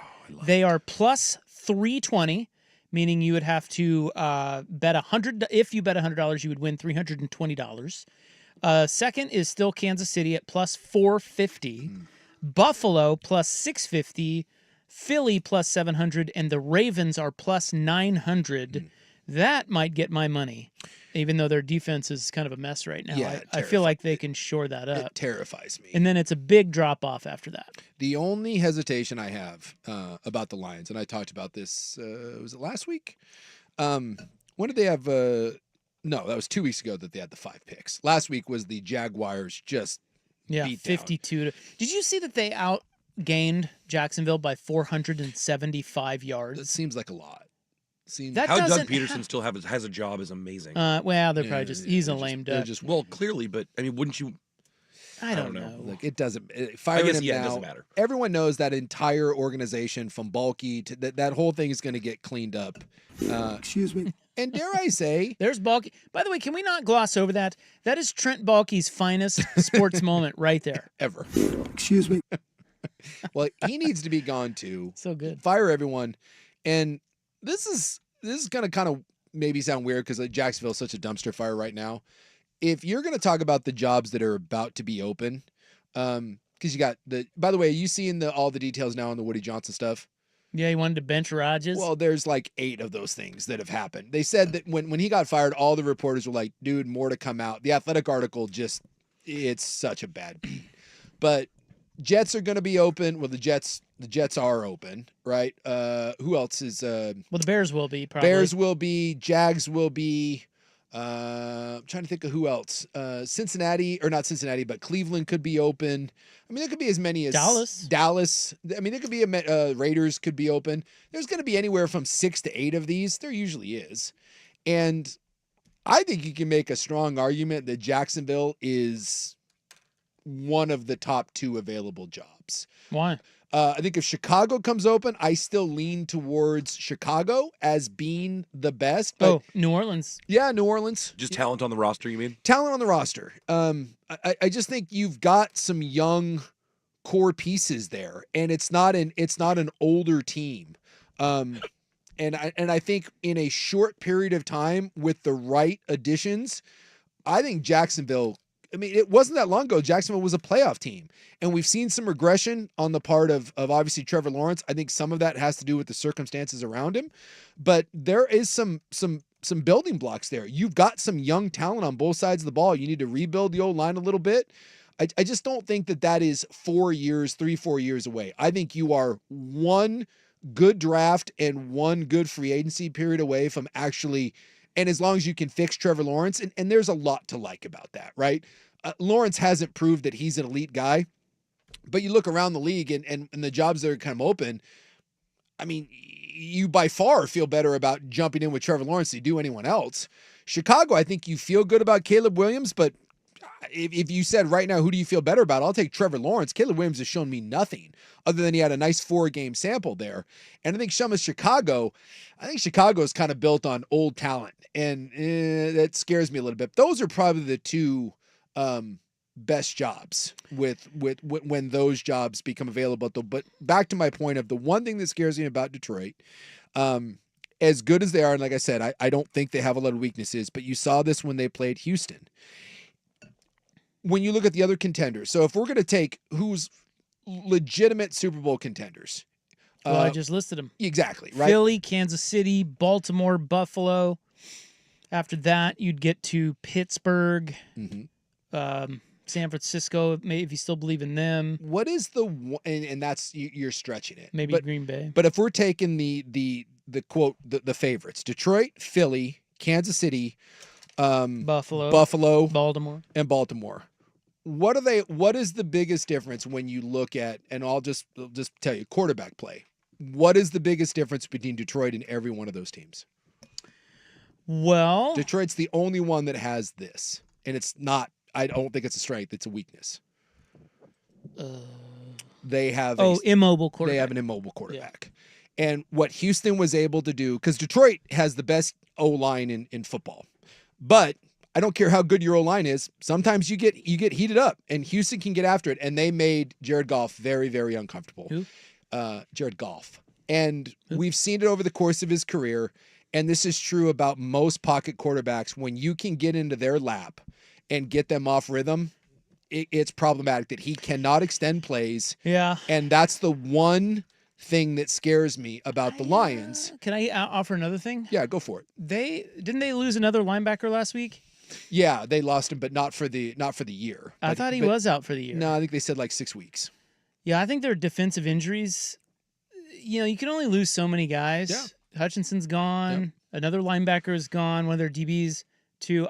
That's going to catch up to him. Yeah, it's I possible. think. But like the Bills have been doing this. I mean, this is why I really like Detroit is not built on one or two players. Like Baltimore is a little top heavy. There's a lot of teams like the Buffalo is kind of top heavy. But I think Detroit is by far the most complete team that, when Hutchinson goes down, it really didn't have a huge effect. Now they went out and made an addition. They went and got Smith. They got Zadarius Smith to come along, but they have just been great at kind of plug and play. And they've got guys that it's a system that is predicated on next man up. And there's not a position where I think that they are thin at, including linebacker and on the defense. And I think they're very, very well schemed and sound. And that's just the only thing that scares me about Detroit. And they were there last year, should have been there. So I think they've taken their lumps. That's the only thing that scares me is if the O-line doesn't hold up and you find a team like Kansas City that can heat you up and get exotic with some of the pressures or Pittsburgh or whatever. That's the one thing they have they don't have a quarterback like all those others that can get first downs with their legs. I mean, how did Buffalo close out that game? It was a 20-yard scramble on the part of Josh Allen. And every one of those guys can do it except for Detroit. So they've got some pretty good games left. Detroit, they still play obviously Green Bay and Minnesota once each, and then they also play Buffalo and San Francisco. Yeah, I'm excited to see that, to see how that goes. And I also want to see Anthony Richardson this week, who, after 1 week, people are like, oh, Anthony Richardson's back. Oh, we'll see what happens against the Lions D. But you're right, the Packers, Bills, Bears, Niners, Vikings. It's a nice little slice there to finish the season. So you could have gotten the Lions at plus 1,200 at the start of the year, meaning you bet 100, you win 1,200. Yeah. Now you can only get them at plus 320. Yeah. Well, quick, who beat them? Who did the Lions lose to? They lost to. Go. Give me a second. No, I'm not going to give you a second. You lose in my game of life. I don't lose. They lost to. It wasn't even a really good team. Oh, they lost to. They lost to Baker. They lost to Baker. What? They lost to Baker Mayfield. Was that week 4? 3? Yeah, but I can't pay you the money that you won for that. It that take too answer. long. No, I'm not going to give you no cookie. What week was it? I think week 2. Yeah, it was early on. 2 or 3. Yeah. 20-16 was the final score of that game. And I want to say it was really bad weather, but I can't remember. Let's see. I'm interested to see. Yeah, well, no, I don't know. Oh, yeah, here's Sucker. Jared Goff, 34 of 55, Who? 307. Jared Goff. Golf. No touchdowns, 2 picks. Yeah, I think it was like raining a lot. Well, and that was at the start of the year too, and I was a little concerned. The Lions offense took a little time. It did not come out super smooth at the beginning of this year. They had some rough spots. And then about week 4 or 5, they hit their stride. I remember they bludgeoned the Cowboys, they bludgeoned the Seahawks, and it's just been, it's been full go ever since. With the exception of that 5 picks, they still found a way to win. Hey, coming up next on In the News, Portland's latest hotspot. Here's Buck. Now, from the Fan Sports Desk, a Sports Center update on 1080 The Fan. Ryan Buckley with this Sports Center update. First on the Fan, the Blazers are back in action tonight. After a couple days off, they are in Oklahoma City visiting the Thunder. OKC is on the back end of a back-to-back after losing to San Antonio on Tuesday. For the Blazers, Matisse Thybulle's out, DeAndre Ayton doubtful, and Anthony Simons is questionable. Tip-off is at 5 o'clock. The Thunder are favored by 12. Significant injury news in college football today as Ohio State Buckeyes starting center Seth McLaughlin will miss the rest of the season after suffering an Achilles injury in practice this week. The number 2 Buckeyes host number 5 Indiana in Columbus on Saturday. In the NFL, former Duck Bo Nix earns AFC Offensive Player of the Week honors after his 300-yard, 4-touchdown performance against Atlanta. Meanwhile, former Ducks edge rusher Kayvon Thibodeau expected back on the gridiron for the Giants this week when they host Bucky Irving and the Buccaneers. And on the college gridiron, Oregon tight end Terrence Ferguson has accepted an invite to the Senior Bowl, joining Tez Johnson at the event. Defensive stars Jordan Birch and Jeffrey Bossa have also received invites. More sports scores and stories in 30 minutes. I'm Ryan Buckley, the 1080 The Fan Sports Desk. Listen live or on demand on the Odyssey app, the Fan's desktop player, or tell your smart speaker to play 1080 The Fan. The home of Primetime with Isaac and Sue.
And if you're driving, honk your horn.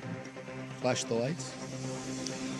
This is brought to you by the Advocates, injury attorneys at advocateslaw.com. Today is World Children's Day. Go kids. And it is National Absurdity Day. Was it absurd that the kids have a day? Like, do we need a day to honor kids? I mean, No, kids get enough. right? We do everything for our kids. Feels like it. Unless you got one of the bad sets of parents. I or remember no being a parents. kid and asking my parents, either on Mother's Day or Father's Day, why there wasn't a Kids Day. And they looked at me, they're like, every freaking day is Kids Day, Yeah. except for these two. Hell yeah. You spoiled little S-head. Yeah, I mean, it's pretty good to be a kid for the most part. You have any bills? And I will look to abolish Children's Day. that's part of your platform? I could get some votes. Yeah, with absolutely. that. Portland's newest hotspot is open. Ooh, talk to me. Talk to me. Where do I need to be? It is an open-air fentanyl market. Oh, right. You know, I've been really just kind of going with a closed air fentanyl. Like, you know, a lot of like flop houses and things like that. But I'd like to expand my fentanyl to maybe under some bridges or, you know, maybe a nice park. As a matter of fact, the Portland Clinic, which is the oldest healthcare clinic in downtown Portland, it's been open for 104 years at that location. Is it really? Had to close Oh. because right outside is this new hotspot, this new pop-up open-air fentanyl market where vendors set up. Is there like a sign and like a kiosk or how does that? They set up little tables. And Where's the closed air fentanyl market? some pop-up tents? I can't tell you. We'll talk off the air. I know where Underground kind of a to thing? I know where to go. Don't worry about it. Although they said Portland Clinic's administrative services will remain open, but they said there's like 1 million people out there every night with foils, drugs everywhere. Every night there's a few fights, someone threatening to pull a gun. Well, I would assume so. I mean, doesn't that go hand in hand? Like if you show up at an open air fentanyl market, isn't that kind of half the reason you go? A little excitement? I think it's so funny. That quote comes from a woman named Ayla, excuse me, A-Y-L-A. Sure. She's homeless, but she claims she tries to do her drugs in private. Ah. And she's not. No. She is not a fan of the open air clinic. I love when they interview drug addicts and homeless people for these sorts of things, and they Girl, try to put you something else. Not me. They try to put reasonable spins That's right. on the most absurd things. You know, I'm like, I do my fentanyl in private. It's like the stripper who's just putting herself through college. Hey, heart of gold, man. Heart of gold. Single moms. Portland's cleanup crews have conducted 37 campsite assessments and removed 18 sites in the area around the clinic. My God. That's a lot.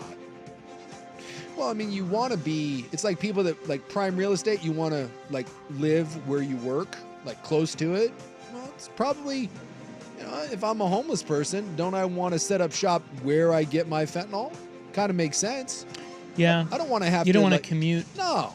I mean, I got a busy fentanyl sort of day, and once I take the fentanyl, You have a lot of things to do. Exactly. I gotta Yeah. scrounge and find copper wire, and I gotta go on quests. That's right. You know, I don't have time to commute. So they're saying that basically what's happening is people are gathering outside of there and they're waiting for the dealers to show up.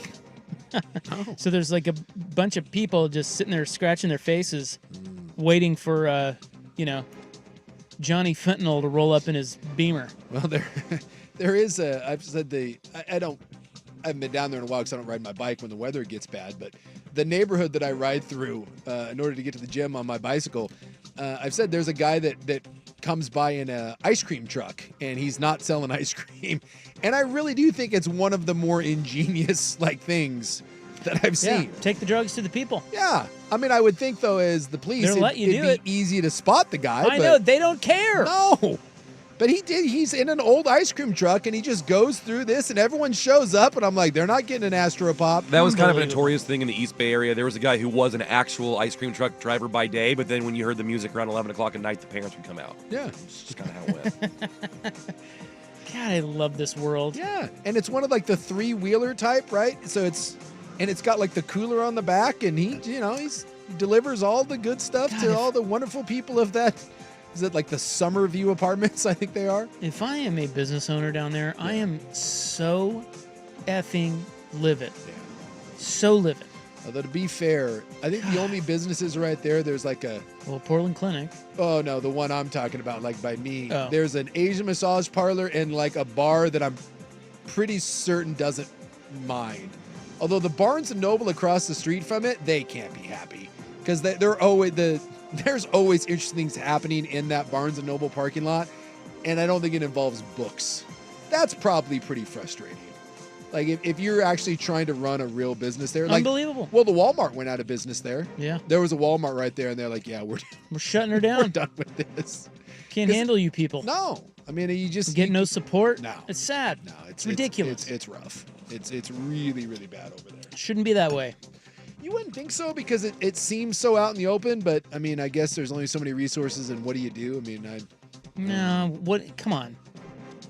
Yeah, it can't be that hard for the blatant stuff. You know, like for this, I get it. It's a complex issue, but not when it gets to this level. You would think that the ice cream truck guy would be the world's easiest arrest. Like he can probably only go like 11 miles an hour. It's like you're gonna get a real Starsky and Hutch pursuit. Hint, hint. That guy's got the drugs. Arrest him. But then I guess if you do that, someone else just comes along. But again, I'm talking about this one downtown here, Portland. It's like they're lining up waiting for the fentanyl guy. Yeah. It's like straight out of Portlandia. Yeah. It is crazy Come how on. just out in the open and Remember that guy opened the mushroom shop on Burnside? Yeah. Before, well, that's kind It's of illegal. I don't care. It's illegal. Yeah, in no way was that legal. And yet the guy Like, try and stop me. They're like, well, it'll take a couple weeks, but we will. Yeah, he literally put a sign up on Burnside, right by like the soccer stadium. It was like, hey, buy your mushrooms here. And the best is they did a news story on it where they contacted the police, and the police were like, we're aware. And was it like 2 or 3 days later, they Van Damned the front door, and the guy's like, oh, can't believe this is happening. Primetime Longview. Remember the mysterious odor that wafted through Portland? That I thought was just Longview because it's Longview. Turns out it wasn't. September 25th was the date. The unknown smell described akin to sulfur, natural gas, or burning garbage. Widely reported, but everyone was stumped. No one knew what the hell was going on up there. I wasn't stumped. It's Longview. There were plenty of theories. No clear origin at the time. Well, now the Washington Department of Ecology, and I'm guessing this was their Super Bowl. Yeah. They say they have found the source, or at least the most likely source. Venting. And it's the West Rock Paper Mill in Longview. Yeah. They said it found that West Rock vented a gas stream containing odor-causing chemicals on September 24th, and that this action likely caused an increase in odors in Longview. Well, if you've ever grown up in the Vancouver area, it's not open anymore, but the Camas, the fine city of Camas, Yeah. they had a paper mill. Yeah. And when that thing was operational, that was the running joke. Used to stink. Yeah, who Up farted? Oh, Camas farted. Because that's what it smelled like. So it would make sense that was the funky smell coming from... When did they shut that down? Years ago. Once Camas became a rich place. When all the richies moved there, you know what the rich people don't want? Their town smelling like farts. What if that happened in Lake O? Yeah, that would fly. The lake starts smelling like farts. Wouldn't it be great if some just dude won the lottery with like $1 billion and he just moved a small paper mill into Lake O just to piss everyone off with his fart smells? Excuse me. It's like, why are you opening it here? Spite. Yeah, I just want the rich place to smell. They ain't allowing that, dude. No. All right, holiday train news. Are they coming back? Next on The Fan. This is The Fan's Window into Sports, a view into today's top stories. Brought to you by Window Nation, online at windownation.com. You don't talk about me going somewhere with my AD in there? Yeah, they mentioned us with a lot of other stuff before we start winning too, didn't they? Did that? That wasn't fair, was it? Like, I'm happy where I am, man. I'm good. I got a kickstand down. You know what a kickstand is? A lot of people don't in there and not of age don't know what a kickstand is. I mean, I'm resting. I'm good. I'm happy. I'm excited. I'm enthusiastic about where I am. I love it here. Truly do. Next question. Okay. Is he done talking? Yeah, I think he's done. He's right, though. The kids, I don't think the kids know really what a kickstand is. No kids ride bikes anymore? Electric scooters, dude. Xbox, bro. Don't the electric scooters have kickstands? I know they do. I guess they do. Yeah. Yeah. I mean, I don't know. Yeah. Oh. If you've ever driven one of those electric like city scooters, they have kickstands. The Fans Window into Sports is brought to you by Window Nation. 50% off all window styles this month, plus an additional 10% off for fan listeners only through December 1st, plus 0% interest for 60 months. To schedule an estimate, call 866-90-NATION or visit windownation.com. Yeah.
The Fan.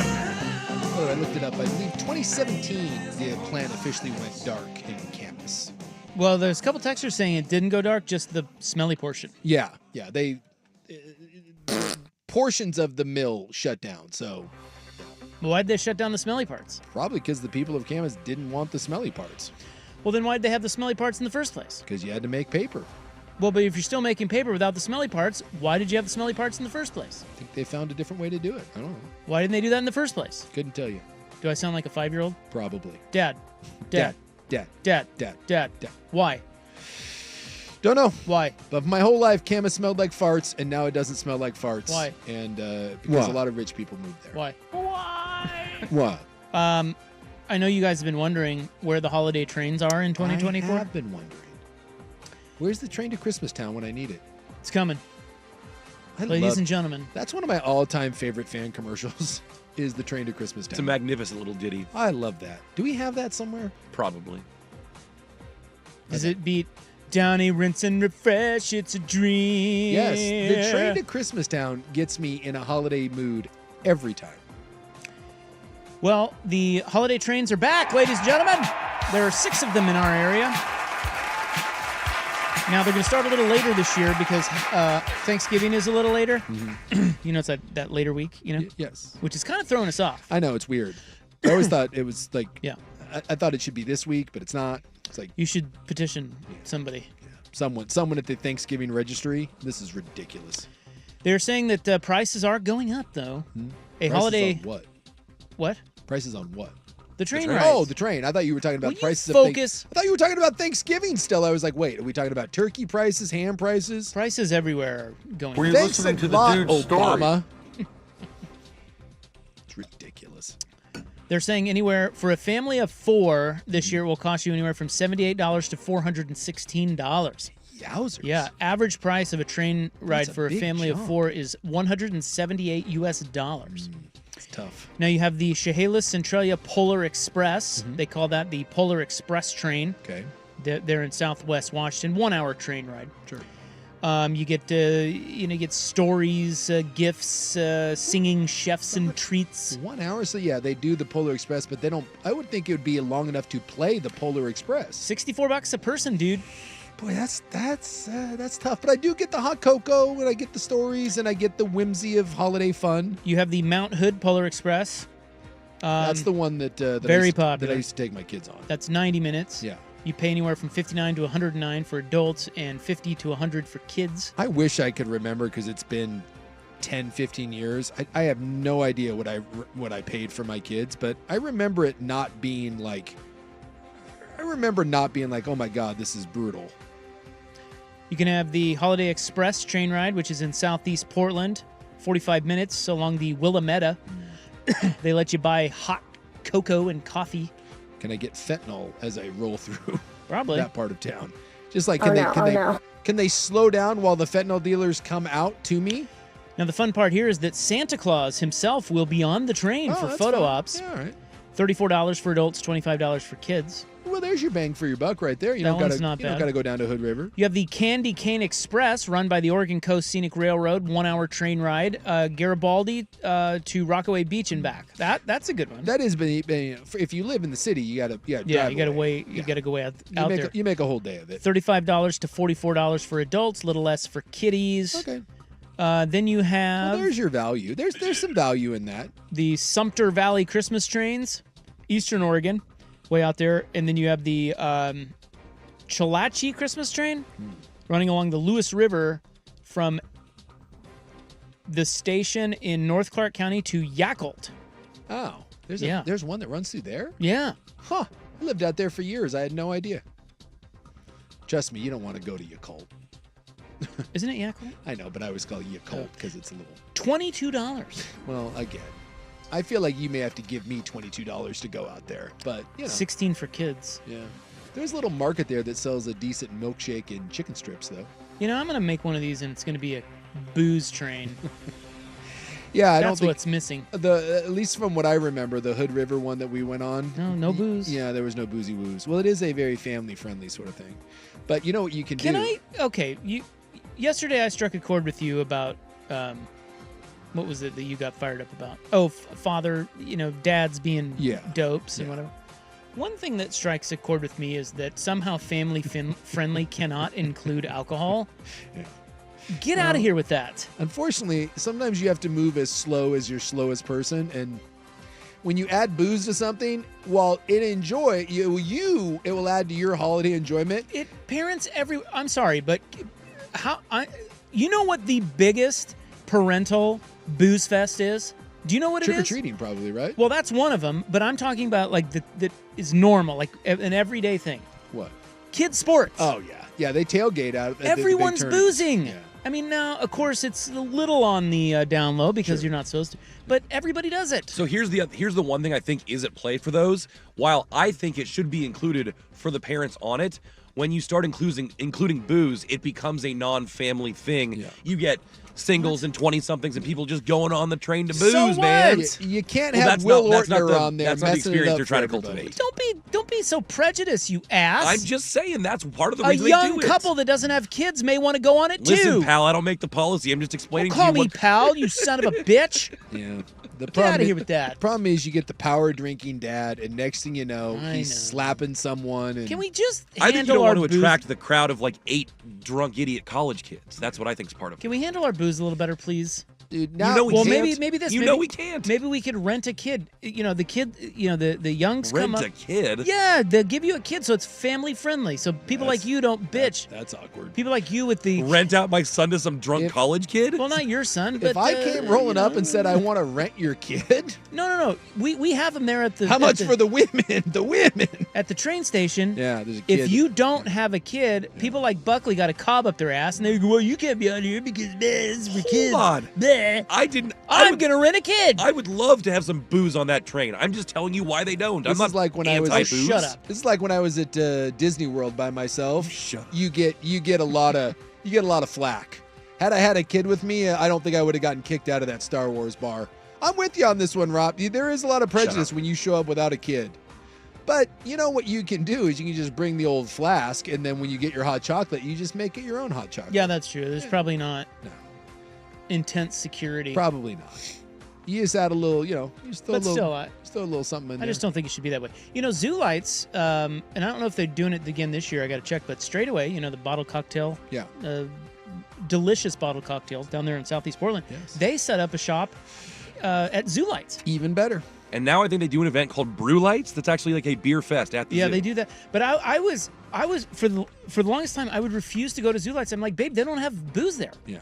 I'm not going there, but now they do. I will say that it makes it makes a difference when you can get a cocktail at an event. It changes the whole feel. I always like going to the. I like Christmas music, and I even the church hymns and whatnot. Even though I just like the music. The Grotto to me is a very nice holiday event.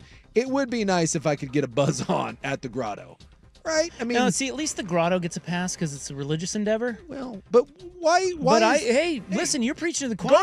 Go to a Catholic mass. They're handing out wine, right? You're telling me the Irish Catholic don't partake? So if I set up a bar, okay, so I want you to picture something. I'm not sure I'd go as far as saying they're handing out wine. They have a little bit.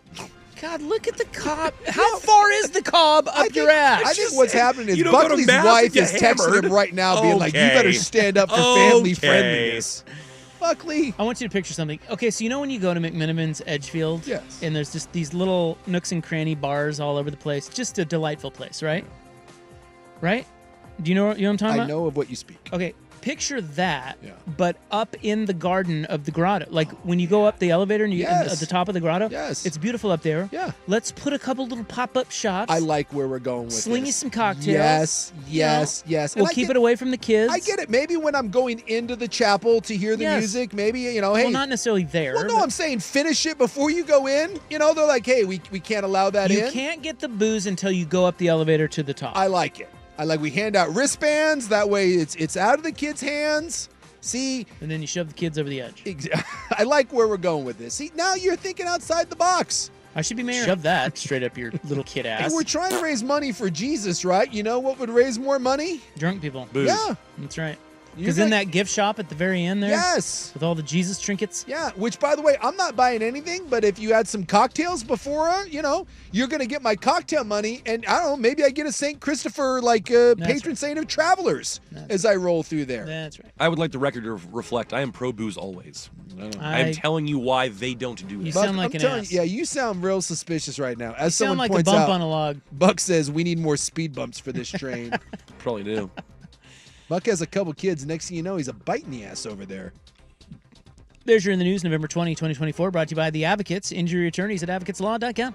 The Hot 5 coming up next. We've got the Cy Young winners and big news out of Ohio State camp. Well, it's not camp. I don't know, like the football team. Practice. How about that? Yeah. Yeah. There you go. That's right. That's next on The Fan. Oh, hey, what's up? It's Rob sticking around for Nation. You're not going to believe this, but and I am privy to this because the olds. I take my father-in-law to Buy Mart every Tuesday, and if he sees something that is 60% off or more, it doesn't matter if he needs it. He has to buy it. Can I tell you my favorite thing about you is that you take your father-in-law to Buy Mart on a weekly run. We love it. Every Tuesday. Amazing. Every Tuesday, and this time he bought an air fryer because it was 60% off. You can't afford to not. He doesn't need an air fryer. You know, he's like, I got to get this. Yeah, you got to get it. Last one I paid $109. This is $25. Somewhere down the line, he may need that air fryer. So why I'm telling you this is that at Window Nation right now, if you have to buy something when it hits 60% off, now is the time to buy windows for your house because they are 60% off, but you only have, about 11 more days to take advantage of this deal. It is the biggest window savings event of the year. You get 50% off all window styles, no matter what style you need. And now our listeners will get an extra 10% off as part of their special Black Friday offer. So you have to hurry. This deal ends December 1st. If you need windows for your house, now is the time. Visit windownation.com or call 866-90-NATION. That's windownation.com or 866-90-NATION. 60% off. And I didn't even mention this, but it's worth telling you that 0% interest for 60 months. 5 whole years of no interest as well. No better time to buy windows. windownation.com or 866-90-NATION. Hey, it's Dusty. Victorico's just dropped new menu items. Restaurant quality, made fresh, and served fast. Plus, they're open late. So whenever hunger hits, Victorico's is ready. Trust me, it's delicious. Visit them in-store or order online at victoricos.com for takeout or delivery. If you've been arrested for a DUI, call the Reynolds Defense Firm. This is McDaniel Reynolds with the Reynolds Defense Firm, and we specialize in just one thing. We represent good people facing DUI charges. If you've been arrested, the first thing you need is to find the right law firm to help you. The kind of law firm you can place your faith and trust into. A law firm that you can believe in, and one that will believe in you too. The Reynolds Defense Firm is exactly that kind of law firm for the clients we work with. We do fantastic legal work, and our team is second to none. While every case is unique and outcomes differ, what I can say is that our successes in the courtroom often border on amazing. And this isn't just a happy coincidence. Our attorneys have more than 35 years of experience in Oregon's DUI laws, and we understand the criminal justice system inside and out. When I say we do just one thing, I mean it, and this is why we are so effective. The Reynolds Defense Firm isn't right for everyone, but we are exactly the right firm to help good people.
Update on 1080 The Fan. Brian Buckley with this SportsCenter update. First on The Fan, just moments away from tip-off for the Blazers-Oklahoma City Thunder game in OKC tonight. Both DeAndre Ayton and Anthony Simons have been ruled out, as well as Matisse Thybulle. It's a 12-point spread. The Thunder are favored in that one. They're coming off a back-to-back, though, which they just lost to the San Antonio Spurs. Some injury news in college football. Ohio State Buckeyes starting center Seth McLaughlin will miss the rest of the season after suffering Achilles injury in practice this week. The number 2 Buckeyes host number 5 Indiana on Saturday. In the NFL, former Duck Bo Nix earns AFC Offensive Player of the Week honors after his 300-yard 4-TD performance against Atlanta. Meanwhile, former Duck edge rusher Kayvon Thibodeau expected to be back on the gridiron for the Giants this week when they host the Buccaneers. And on the college gridiron, Oregon tight end Terrence Ferguson has accepted an invite to the Senior Bowl. More sports scores and stories in 30 minutes. I'm Ryan Buckley at the 1080 The Fan Sports Desk. Listen live or on demand on the Odyssey app, the Fan's desktop player, or tell your smart speaker to play 1080 The Fan. Got a smart speaker? It's The Fan in your office and every room of your home. Tell your smart speaker to play 1080 The Fan. Good afternoon. At the tone, Pacific Daylight Time will be It's 5 o'clock. 5 o'clock. One step closer to my own personal hell. This is Primetime on Sports Radio 1080 The Fan. We expect the best. We're not afraid to break someone. Do you hear me? Primetime is your source for the best in local, regional, and national sports. Go ahead and clap. Mediocrity deserves applause. Isaac Robb. I'm miserable. I had to get up at 10 o'clock this morning. Jason Sakanik. I'm a dude playing a dude disguised as another dude. Primetime on 1080 The Fan. All right. Welcome back. Hope you're having a nice little Wednesday. It's your Sports Bros, Rop and Sook. I'm Rop. Big Sook's right over there. Right here. Oh, dude. Look at him. Coming up this hour, we've got some NBA items to get to. I don't know if you've seen what this Lakers rookie is doing. Oh, yeah. Bronny. No. Bronny and Dalton Connect combining for 37 points last night. That's true. Very true. 9 threes, right? Did they hit? Yeah, they did. Combined. Yeah, I pulled another one. I got to open my email. There was I love the Bronny James news stories are my absolute favorite thing in the world. Just due to the headlines. How's he doing in the G League? He's terrible. Like, How do you know? He can't score. Like he's averaging like 5 points in the G League. But the this was legitimately the headline from one of the, I think it was this was off of Yahoo Sports. Bronny James, the journey to the NBA begins with a stunning G League debut. Stunning. Would you care to guess what he did? And that is the headline. Journey to the NBA begins with stunning G League He's played debut. 2 games. Let me guess. Did he go like 3 of 8, knock down a couple from deep? He went 2 of 10. Oh, it was close. For 4 points. And no, he did not have a 3. 4 assists. He went over. Like, probably dropped some dimes though. Rop is right. Like, well, why are they saying that though? What is you're glossing over the important part? No, nothing about it stunning. That's the point. That it talks about his effort. The defensive acumen. Yep. All of that. Yes. Yeah, he's averaging 5 points, shooting 21%. Yes.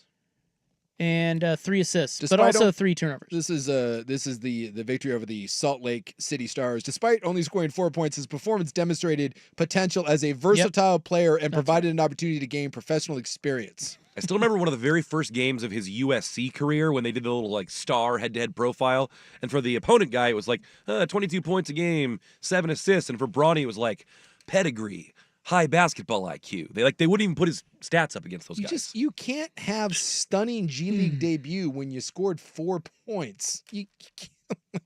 You can when you're a LeBron James kid. Apparently you can. Someone else was defending it. I think one of the NBA talking heads was defending it, saying that he's not a normal G League player because he only plays at home. They won't let him travel with the team, which is also weird. Yeah, and they're like, well, he's no normal G League player. No, he's much worse. He's like, what do you think is going to happen to him if he goes on the road in the G League? He's Seriously. like the 5th best player on the Lakers G League team. He probably shouldn't even be starting. He needs the work. Wait, he's starting? Yeah, I think he's starting, but he's terrible. Damn. But hey, stunning debut. We have some hot rideshare talk coming up in the club. Okay. By the way, I haven't seen Billy Donovan in a while. He's looking old. Look at that. That's Billy Donovan. Oh, but you know what? He looks old. He's aging. Well, he's handsome. He's handsome. He always has been, but he's very gray and wrinkly now. I like, though, that he's not doing the weird middle-aged lesbian thing. Yeah, he's lost some weight. He's aging with some grace. Looks like he's taking care of himself. You're right. Yeah. You're right. He hasn't done... Silver Fox. He's done Botox. Yeah, I appreciate when someone ages with a little grace. Yet. So we will get some hot rideshare talk in the club, but right now, the Hot 5 at 5. 12. Hot topics, hot opinions. Oh, Charlie, I'm hot today. And hot air. It's time for the Hot 5 at 5. That's hot. The Hot 5 at 5 on Primetime with Isaac and Sue. No, I mean it. That's very hot. The Hot 5 at 5 with Isaac and Sue. Brought to you on The Fan by Victorico's Mexican Food. Discover Victorico's new savory menu items. Order in-store, online, or get it delivered straight to your door at victoricos.com. Number 5. Well, the red hot and rollin' Blazers are in Oklahoma City tonight for a very big game against the Thunder. Blazers. Thunder off a back-to-back. They got slayed by Chris Paul and the mighty Spurs last night. News update, the Blazers already winning. Oh, it just started? Wait. Oh, I guess we're a little late, aren't we? Yeah, it's 5-0. It's on right K2. now. 5-0 already? 5-0. God. Do you think they'll pitch a shutout tonight? I don't think the Blazers are ever going to lose again. I think you're right. Well, no Kamara Chet and Jeremy Holmgren Grant right now beating the Oklahoma City Thunder by themselves. No Chet Holmgren for the Thunder. They are number 2 in the West at 11-4. Blazers won 3 in a row. Break them up. 3. Break them up. And the Bucks, who are 5-9, are trying to get a win tonight, hosting Chicago. Still early, but they're up 8. Yeah. So that's all I got.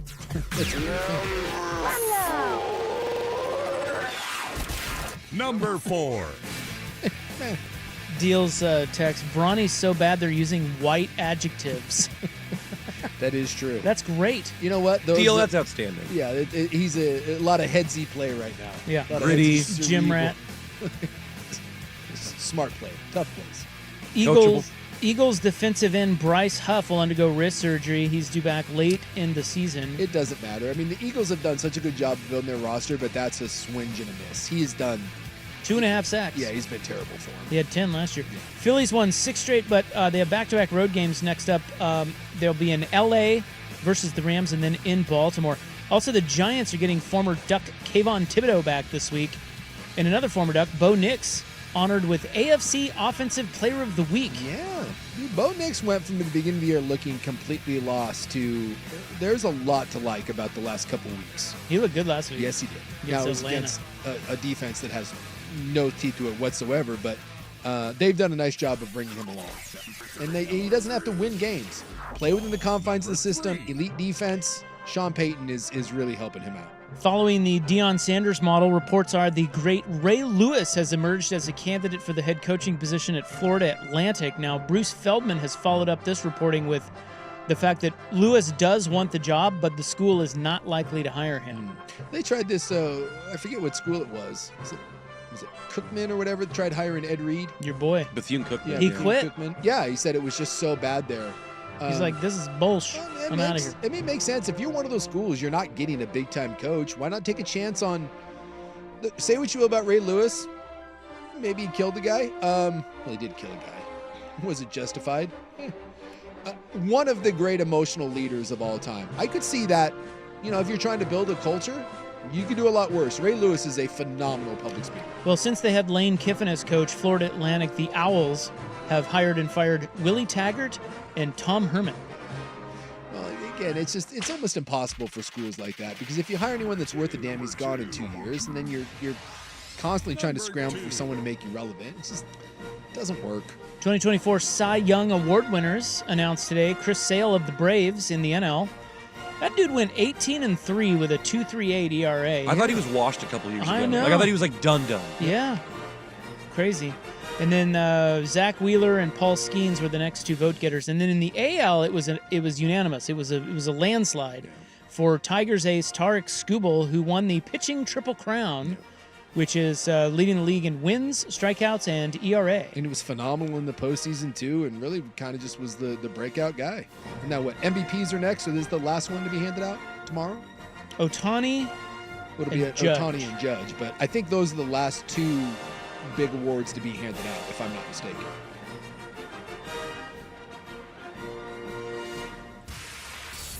Come too far together to stop now.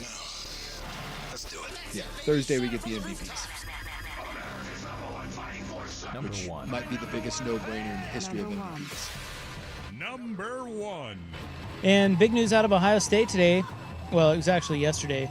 But their center, Seth McLaughlin, blew out his Achilles in Tuesday's practice, and he is done for the season. He is the second starting offensive lineman that Ohio State has lost for the year. The first being left tackle Josh Simmons, who was hurt in the Oregon game. Yeah, so basically their 2 best O linemen, and already it's difficult because they had to move guys around after the first injury, including moving the center out.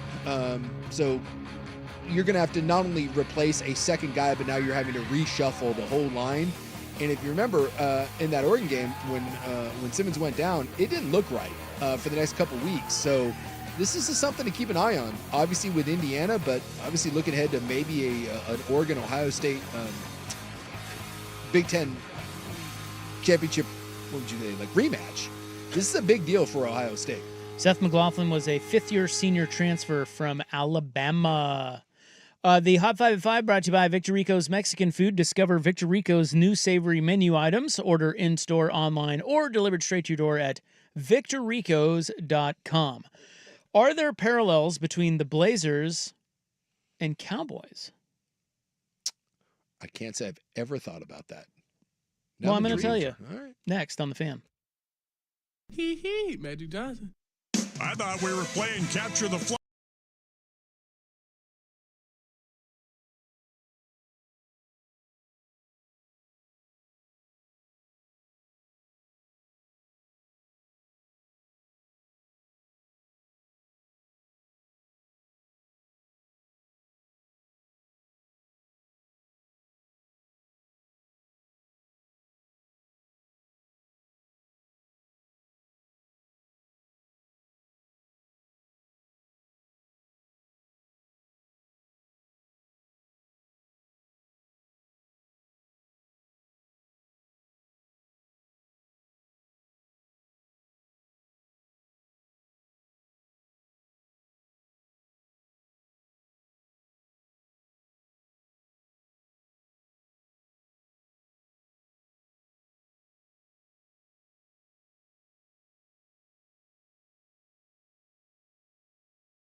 Tell the whole story. Hand off to Henderson. Takes Gordon deep outside to Tamon.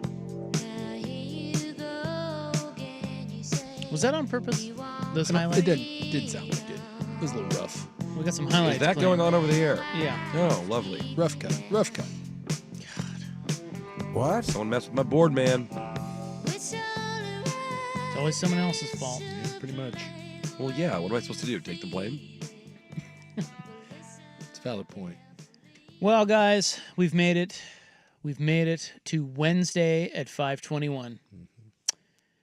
I have the odds on the next quarterback benched coming up. Oh, okay. Which is actually kind of interesting at this point in the season because all the crappy quarterbacks have already been benched. Sure. You know? Well, and now we have some really bad backups. Well, like some have been benched with like the Daniel Jones thing is just for injury guarantee. Yeah. Like if he gets hurt, it's like $23 million. So Well, and Drew Lock is pissed. Yeah. But his is contract. Yeah. The Giants are solely going with Tommy Cutlets right now. One, because they think it'll drive interest amongst fans, and two, they don't want to pay anyone.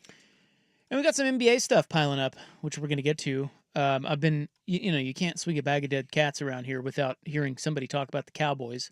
Yeah, because how about they're them such Cowboys? a mess. But you have got to be smoking something over there.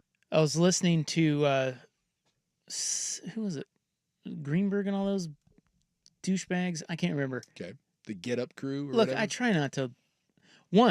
try not to consume too much ESPN sports content. I think it's bad for my brain. It's probably for the best. But also, particularly when they start talking about the Cowboys Yeah. or Aaron Rodgers, which they do all the time. Yeah. Although I think some of the Joe Douglas and Woody Johnson stuff that's come out, The Athletic had a really good piece on it, and more stuff is leaking out. that is pretty interesting in that. Well, he's a moron. Yeah, but I mean, right? I don't know if I've ever seen anything quite to this level. Like that level of meddling? Well, so, I mean, it goes back to Woody Johnson. You know, he left for a while because he was an ambassador. And so his brother was running the team. And then he came back and took over and was unhappy about the way it was being run. And he just started, I mean, to the point where he tried to bench Aaron Rodgers after that Broncos game. And Robert Saleh was like, no, we're not benching Aaron Rodgers. That's week 4, by the way. For who? Who's the next guy? Whoever. Does it matter? I'm trying to think yeah. who's the kinda. Jets. Who's the Jets backup? No one that's Aaron Rodgers. No. Woody Johnson literally Oh, tried it's Tyrod Taylor. Tyrod Taylor. And Robert Saleh was like, well, no, we're not benching Aaron Rodgers. And so like, Woody Johnson fired his head coach and didn't tell his GM. He just said, no, we're firing the coach. Didn't tell anyone simply because of things like that. Woody Johnson stepped in and blocked trades. Like, go through and I mean, it is the amount of meddling seemingly for no reason. Woody Johnson gave an edict that they weren't allowed to give any new money to any players that were on the current roster. Like, they wanted to re-sign Bryce Huff and they had the deal. Joe Douglas was getting ready to send it over and Woody Johnson was like, no new money for players on the under contract. And he's like, what? It's like, what are you talking about? And he's just like, we're not giving anyone new contracts. Stuff like that. I've never seen meddling quite to that level under any circumstance, where you just had an owner that seemingly just, he listens to a lot of like sports talk radio and like newspapers, and he makes his judgments based on that. And smart man. I mean, he just neuters his GM, he neuters his head coach because he just randomly decides that he wants it done a specific way. I saw someone say that he tries to appease the back page in New York as if it still matters. Yeah. Big deal. Yeah. Well, that's interesting because, okay, first of all, he's only worth $3.4 billion. Yeah. So he's kind of poor. Yeah. That was a joke. Yeah. But, you know, the New York teams, it's interesting. This does tie into something I was going to bring up about the Cowboys. And I'm going to be able to rope in the local team here. But the Jets, well, any of the New York teams, really, I do think that their passionate fan bases hold them more accountable in that market. Sure. And I think that is a good thing. Now, if you were to say that pressure on a franchise from fans or local businesses or community leaders or whomever leads to decisions like Woody Johnson's, that's not necessarily a good thing. And then you look at like the Knicks and say, well, all the pressure on them, all they do is throw money against the wall and it never sticks and they suck, right? Yeah. I mean, they're good now, but you know what I mean? It took for years. Yeah. So Dolan's been a pit. It can work both ways. But the last thing you want is you want your fan base and your community too cooperative. And that's what they were talking about with the Cowboys. And I thought that is an interesting parallel to the Blazers. And something we've been talking about here for years, and that is the fans in Dallas, because the Cowboys are the mighty Cowboys and Jerry's this big personality. Yeah. They do not push back on him at all, ever. And that's part of the reason they are where they are, is that guy just does whatever the hell he wants. And the Blazers are kind of like that too. The fan base, as great as they are, and Cowboys have one of the bigger fan bases in the world. So it's a little different dynamic here. We're talking about just a local team here, whereas the Cowboys, it's all over the place. Yeah. But generally speaking, the Dallas Cowboys are such a huge brand that no one really calls them on their crap like they do in New York. And that's true of Portland too with the Blazers, and it's not a good thing because you have to no one pushes the Blazers. They never have. There's just, I mean, you got the Thorns and the Timbers who are doing a really good job, but that it's not like having a major league team and all this other competition like they have in New York. And all that stuff breeds competition and accountability and changes. And, it's not always manifested in the perfect way, obviously, because these things are hard. It's hard to win championships. But it is an interesting dynamic that in New York, I mean, you got a lot of messes of franchises there. But they are all over them to get better. Yeah, it was one of the reasons why Paul Allen never wanted a second team in Portland. He didn't want an NHL 100%. team or whatever. He knew how good he had it. And he didn't like when the Timbers moved in. He didn't want anyone competing for eyeballs and dollars and sponsors. So That's true.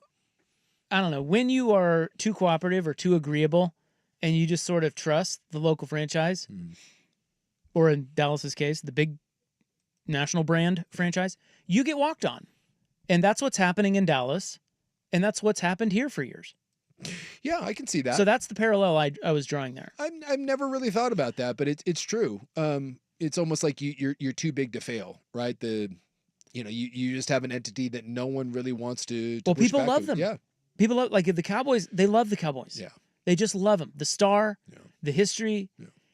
Well, and the Blazers, And the Blazers with are the different. exception of the last handful of years, this really has been an organization that has excellence attached to it.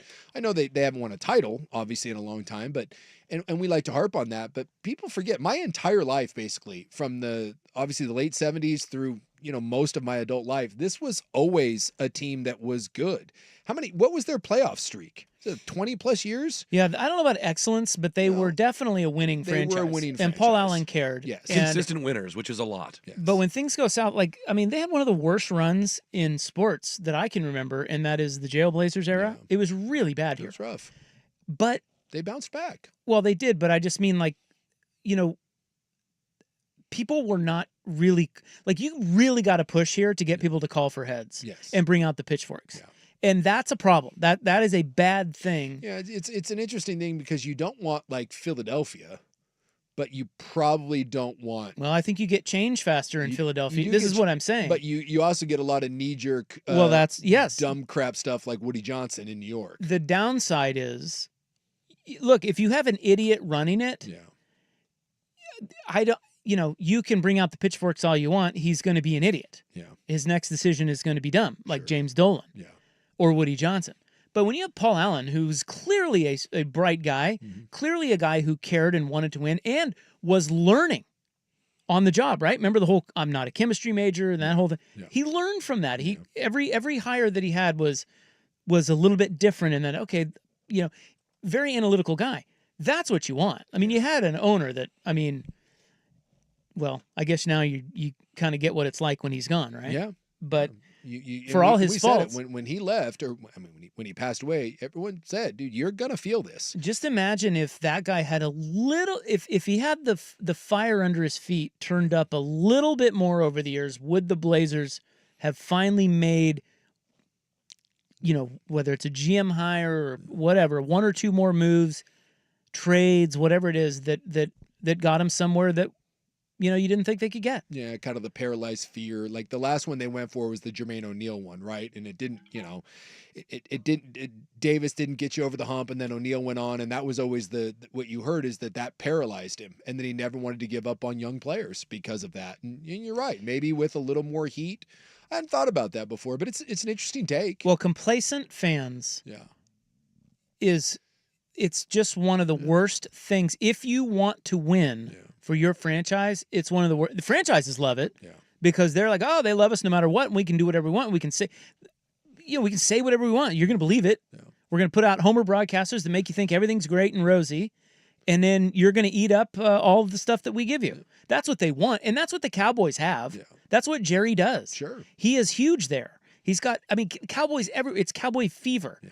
It almost doesn't even matter that they're not winning because people love Cowboy fever. And that's what some people say is that Jerry ultimately doesn't care about winning. Why would he when the fans don't hold his feet to the fire? He's filling the stadium, and being a Cowboys fan is just a cool thing to do there, so it just keeps happening. And the fans love it. What if the fans really went at him like they do in New York? Well, and I wonder, like in Portland here, obviously the TV drop, right? 60% last year.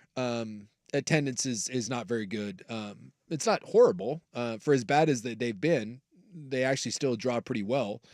I'll be interested to see if this season goes into the toilet as most people think. What happens as that goes on. I do know that tickets are easy to come by, and a lot of people, as someone said here, outside of big games and big names, it's hard to even give away tickets right now. Valid point. I got a buddy of mine that has season tickets, and he's selling his I think his second row behind the Blazer bench. Dude, he sells those things for like $100 a pop now, and a lot of nights he can't get it. I mean, like $100 basically to sit courtside, and people are like, nah, I'm good, man. I'm not interested in that. Problem with Portland is, even if people stop going and people stop watching, does it really matter because you have an owner that knows that she won't be here long term? The only thing actually motivating her is waiting for expansion, waiting for the new TV deal, and then eventually selling and getting $4 billion. There really is no incentive for Jody to actually win. Well, and I think that's another thing they were talking about with Dallas, interestingly enough, is that, if there was a public movement where people are really pissed and community leaders are coming together saying, hey, step down as GM, in this instance, Jerry Jones, step down as GM, or in the Blazers case, Jody, sell the team. What if you had a local petition of big swingers here who came together and put out something that said, sell the team. We want you to sell the team. Yeah. The reality is it probably wouldn't do much of anything. Probably not. But it does at least let your position be known. When you get fed up and you rattle cages, change comes faster. Now, it's like I said, there's a double-edged sword. It's like tanking. It's not always pretty, and it may not be the best change, but you want change. The worst thing you can be is complacent and sort of, in like this malaise where you can't even, nobody cares. No. That's the worst part. Yeah. You want the passion. And I wish that I've always said that this city, as great as its fans are, they gotta hold the team accountable more, and they don't. And you're seeing what happens when that occurs. Oh, what you're seeing right now is them beating the Oklahoma City Thunder 23-21 after one. What the hell are you talking about? I see a 4-game win streak about to go down. Yeah, break them up. Jeremy Grant, 9 points. Magic Johnson. You're a loser. We've got to bifurcate those two things. Someone said local petition, F off Burt Cole too. It's going to be hard to get anything done until someone convinces her to sell. I don't know where you go until that.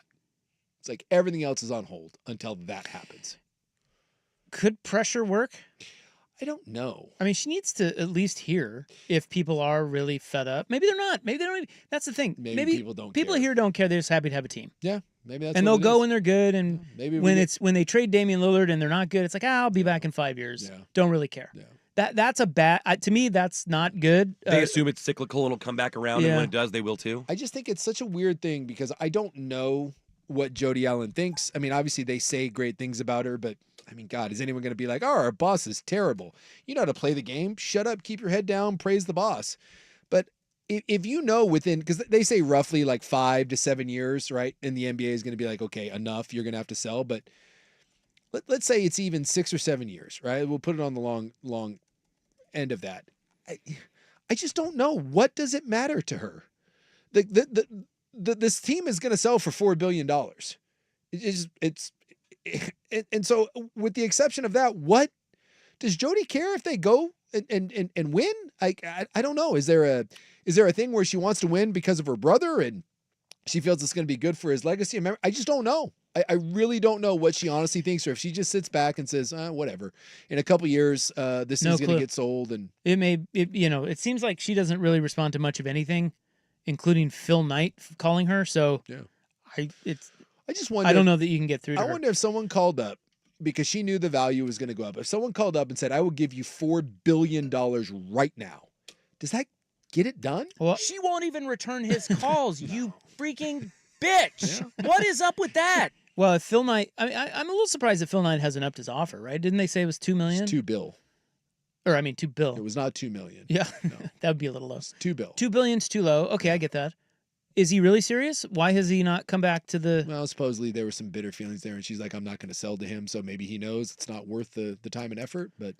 Well, I don't know that she said she wasn't going to sell to him. She just said, $2 billion, get out of here with that. I thought too low. I thought that there was talk is that she is not a fan and that it's not going to go to him, and certainly it's not going to go to him now, hence not even taking his call. Really? Yeah.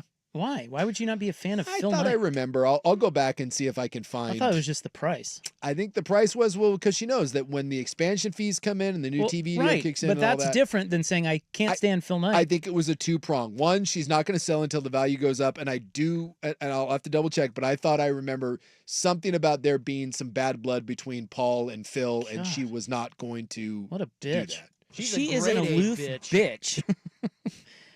I don't know. I guess the last question is, do you think that there is something in fan bases, if you look at all the greatest winning franchises, consistently winning franchises, is there something in their communities or their fan bases that will not allow it to dip as much as others? Yes, I think there's something to that. And what is that? That's what I'm getting at. What is that? And where is it in Portland? Yeah, it's just there's an edge, and we don't have it. We certainly don't. You're right. There's some sort of edge. There's some sort of internal and external pressure that gets applied, and we don't. You know who's a great? It's a sense of urgency, and we do not have it. You know who's one comes to mind, and I don't have any idea why this pops into my head, and it doesn't mean you don't go through years where you are struggling or turning the franchise around or not relevant, but the St. Louis Cardinals. Mm-hmm. I don't know how much you know about their fans, but they're tremendous and they are passionate. And I tell you what, man, even when the Cardinals, if they just dip below 500, yeah, it's on. They're getting antsy. They're getting pissed. Yep, they're getting, and they hear about it out there. So, and maybe that's all it is. Whatever that is, it's setting expectations, and we don't have them here. All right, we got to run. There is a new Robert Horry in the NBA, and we'll get to that next. Here's Buck. Now, from the Fan Sports Desk, a Sports Center update on 1080 The Fan. Ryan Buckley with this Sports Center update. First on The Fan, the Blazers are in action right now in Oklahoma City. They're currently tied at 23 apiece early in the second quarter. Jeremy Grant with 9 points to lead the way for Portland. Significant injury news in college football today as Ohio State Buckeyes starting center Seth McLaughlin going to miss the rest of the season after suffering an Achilles injury in practice this week. The number 2 Buckeyes host number 5 Indiana on Saturday. In the NFL, former Duck Bo Nix earns AFC Offensive Player of the Week honors after his 300-yard 4-touchdown performance against Atlanta. Meanwhile, former Ducks edge rusher Kayvon Thibodeau expected back on the gridiron for the Giants this week when they host Bucky Irving and the Buccaneers. On the college gridiron, Oregon tight end Terrence Ferguson has accepted an invite to the Senior Bowl. More sports scores and stories in 30 minutes. I'm Ryan Buckley at the 1080 The Fan Sports Desk. Listen live or on demand on the Odyssey app, the Fan's desktop player, or tell your smart speaker to play 1080 The Fan. This is your home for year-round NFL coverage. The Odyssey app and 1080 The Fan. It's time for Who's Leading the Charge. A look under the hood at the coaches, players, and teams getting it done. Brought to you by Battery Exchange. Hand off to Henderson, takes Gordon deep. Outside of Tamani. Passed up a three, puts it on the deck with the strong right hand and laid it up and in with the offhand. Amazing. See, it's amazing. Yeah. All is well. It's Kamara with 5 points, and the Blazers, well, it's now tough. 25-25. They blew the lead? They blew the lead. Of 2? Of 2. Hey, they were up by 8 earlier. It's like 11-3. Fire shots. Who's leading the charge? Powered by Battery Exchange. Mention code BXD10 at checkout for 10% off your entire purchase this month online at batteryexchange.com. Bellagio's Pizza, a local favorite since 1996. This is Mike Barrett. There are 13 locations in our area now, and it's never been easier to order. You can order online or download the Bellagio's app and start building loyalty reward points. Bellagio's has stayed loyal to their customers by still making their famous dough and sauce daily in Wilsonville. I love that they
NBA has a new Robert Horry. Well, that's not exactly accurate. Okay. Did you I was lying. Unbelievable. I lied to you guys. I wouldn't say Robert Horry. There's only one Big Shot Bob. Big Shot Bob. Yeah, Well, it's they're- hard to have Big Shot Bob when you're 12 games into the season. Shut up. Yeah, it just the parallel there is it just doesn't work. No. So who should I have teased? I don't know, but I'm talking about Peyton Pritchard. Okay. That does seem a bit. Seems a bit. Yeah, it's of not the right guy. No, it seems a bit of Well, a stretch. no player has ever embraced the end of quarter or half heave shot. No, quite like until this. now. Yes, And Peyton Pritchard, if you haven't watched in Boston, what he has. does. And they said that it was Kristaps Porzingis's idea. And he told Peyton Pritchard, he said, let it fly. And even if you make 1 out of 10, it helps the team. The best is when you type in Peyton Pritchard, the AI, it pops up. It says Peyton Pritchard is known for his ability to score at the end of quarters and is considered one of the NBA's best end of quarter shooters. Yeah. That's what he's known for. Yeah. Well, he's really the only one that's embraced it, which I think is awesome. Curry used to do it, but everyone got savvy to it. And I feel like a lot of the guys who are like pull-up logo guys, they don't get that anymore. But Pritchard comes in, and he has license to launch. The other thing is forever, guys didn't like the way it affected their shooting stats. They'd get a field goal miss out of it. And I think they've changed that now. Yeah, so Pritchard, if you haven't seen the Celtics play, and I don't blame you. I mean, they're actually pretty fun to watch as NBA teams go. Yeah, they finally knocked off the Cavaliers. But they put him in if he's not in the game. By the way, he's having a career year. This is not just his thing. He's I think he's averaging the leader to win 6th man of the year right now. Yeah, he's having a really nice year. He's averaging 15 points a game. Good shooter. And of course, Boston has a bunch of shooters, so that helps him. But they put him in. If he's not in the game, they put him in at the end of a quarter or half, and they tell him, they give him the ball on the inbounds or whatever, and he is to shoot, I call it the heave shot. Yeah. But he's hit 8 threes in the last 5 seconds of quarters. And the average distance of those threes is 12 feet behind the 3-point line. Yeah. And sometimes, it's a 3/4 sort of sucker. I mean, he gets it up there. And you think of all the studs on that team that can shoot. Yeah.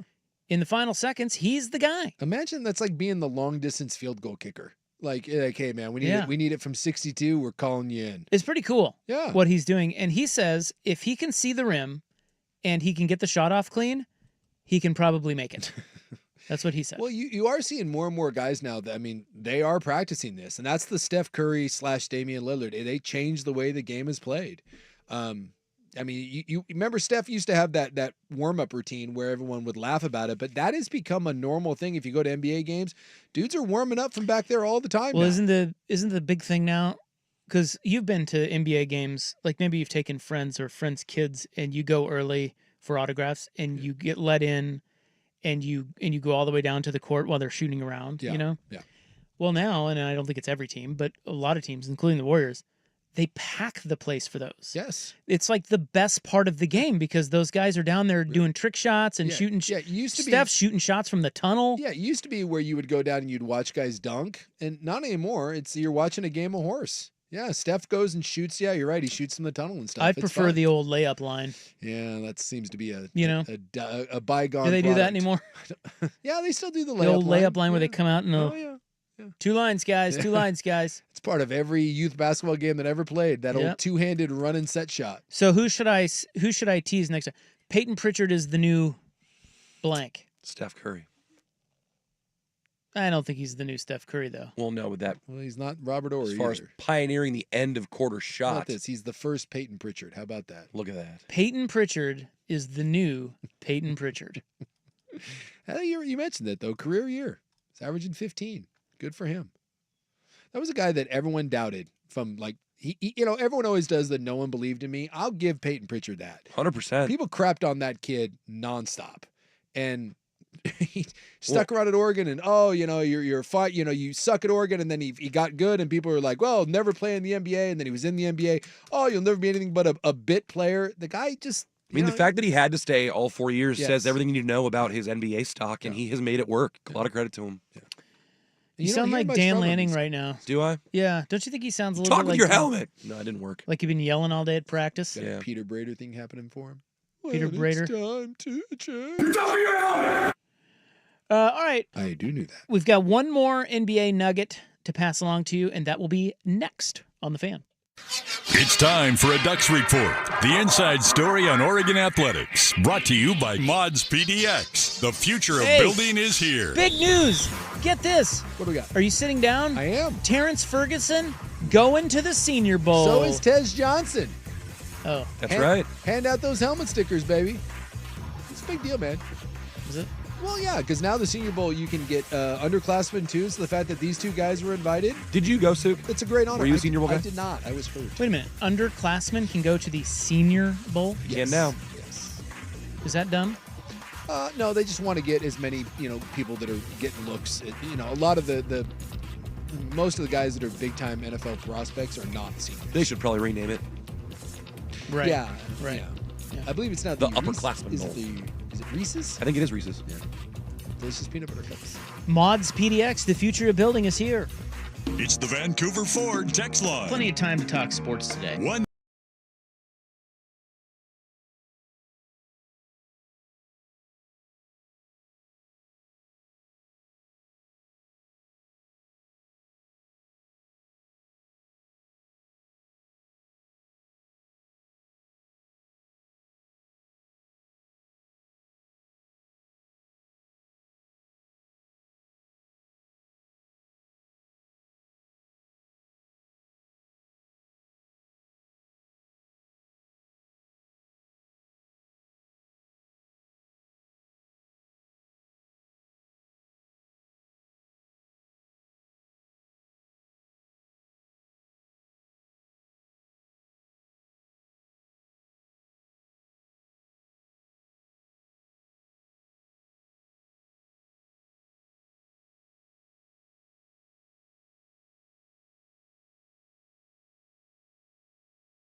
but there was some even talk at the top of the draft that Connect could be. You heard about him. I remember the draft process saying that his ceiling may not be as high as some others, but his floor is higher than anyone else's. He is going to come in and he is going to score right away. Because he was old, right? Yeah, he's an older guy. He stayed I think he's 23, stayed all the years at Tennessee, and he transferred from somewhere. And the guy can just shoot. Like someone asked LeBron about his coaching staff being able to find him, and he goes, did we find him or did 16 other teams just be dumb? And, there's sick burn. I mean, there's an element of that, though. Again, he was a guy that kept falling into the draft, and people do not in the NBA. I guess they do this in a lot of sports, but I don't think there's any sport that picks based on projection as opposed to production. Zach Edey was this way too. And He went to Northern Colorado. Northern Colorado, by the way. Zach Edey, by the way, is having a nice year in Memphis, and people were like, "There's no way. Like he's not going to get any better. He's not athletic enough." And it really doesn't matter what you do in college. I mean, usually the top 5 picks are dudes that have never done jack squat, but they're raw and athletic, whereas Connect was a finished product. Well, he hit 9 threes. Had 37. 37 points. Last night. Crazy. And He's then averaging 11. And he did the Jordan shrug. He did the And he started 4 games. So between him and Austin Reeves, the Lakers are turning into the NBA's Duke. Well, don't they have two? Isn't Cam Reddish a Duke guy? That's right. Yeah, but he's not white. No, he's not. But he's on the Lakers. Yeah. So I think they should get 2 more white guys and then have LeBron and 4 white guys. Well, they got Anthony Davis, and I think they really need Anthony get rid of him. Davis. Put him on the bench. Put him on the bench. LeBron, 4 whites. Can JJ Redick do the player coach thing? Oh, there you go. Yeah, get him out there. Redick, Reeves. And then they can go with the all white unis. They've got them. Like Redick could probably run point, right? What about Can he do that? What if we give him Klingon for Davis? Anthony Davis for Donovan Klingon. Who says no? I'm gonna go ahead and say the Lakers. Although if you listen to Blazer fan, Donovan Klingon's the greatest center in the history of the NBA. Kling Kong. Kling Kong. He's a big ass dude. Man. He is enormous. When we were down, we went to I'm trying to think what the game. We went to that Memphis game, and I went down there and I stood next to him or walked by him. He is. Do you high five him? I did not. Did you have to jump?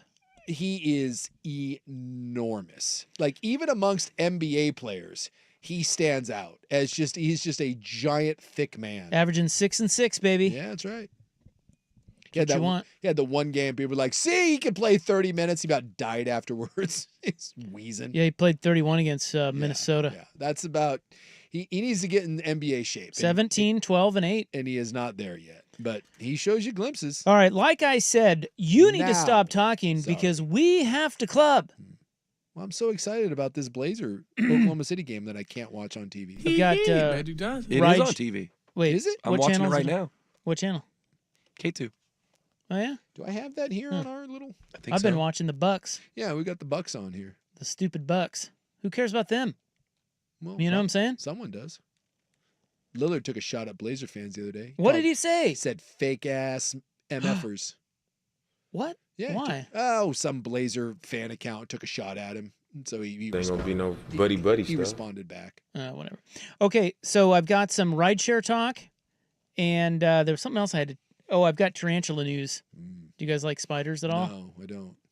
Okay. Not a big fan. Well, we'll get to that next on The Fan. Your business needs a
From the Fan Sports Desk, a Sports Center update on 1080 The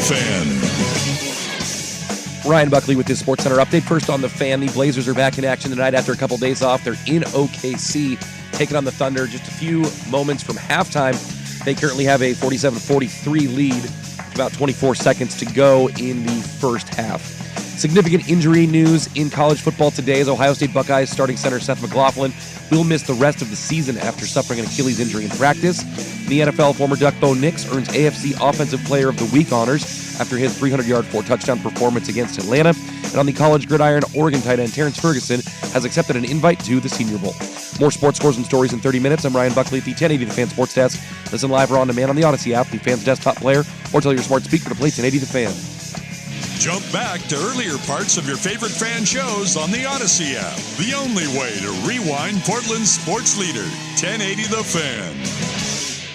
The following show may contain adult themes not suitable for children. Shut the hell up. Club 1080 with Isaac and Suk. It does go well with a chicken. I didn't know hanging out with you was making me smarter. Full disclosure, Morty, it's not. Temporary superintelligence is just a side effect of the mega seeds dissolving in your rectal cavity. Oh, man. Yeah. And once those seeds wear off, you're going to lose most of your motor skills, and you're also going to lose a significant amount of brain functionality for 72 hours, Morty. Starting right about now. Club 1080 with Isaac and Suk is brought to you by Pub Beer, the official beer of Cheap Fun.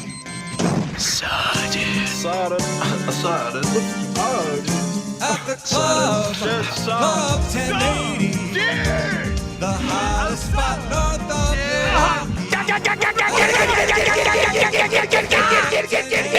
And a lighter, pretty little Cajun queen. She's been knocking on Mr. Brownstone. How about that? Kiss and tell. They're eating the dogs. Rockin' to the dog with all that. Concrete jungle, wet dream tomato. Gloria! Gloria! On fire emojis. Hello. Hi.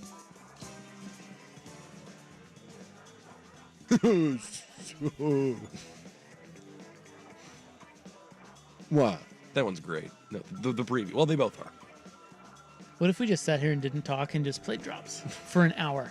What do you think? I've long thought about doing like a best of show where we just go through every drop on the board and try to explain where it came from and what the context was. Would we have to be involved in that? I don't know. Because I would be terrible at that. Yeah, there's no way. Dude, half the time we play something, even if stuff we've played a lot, and I have no idea where the hell it came from. I mean, those ones that you were playing there, those are from like a week or two ago, and I don't remember why I did that. Well, I know this one. What?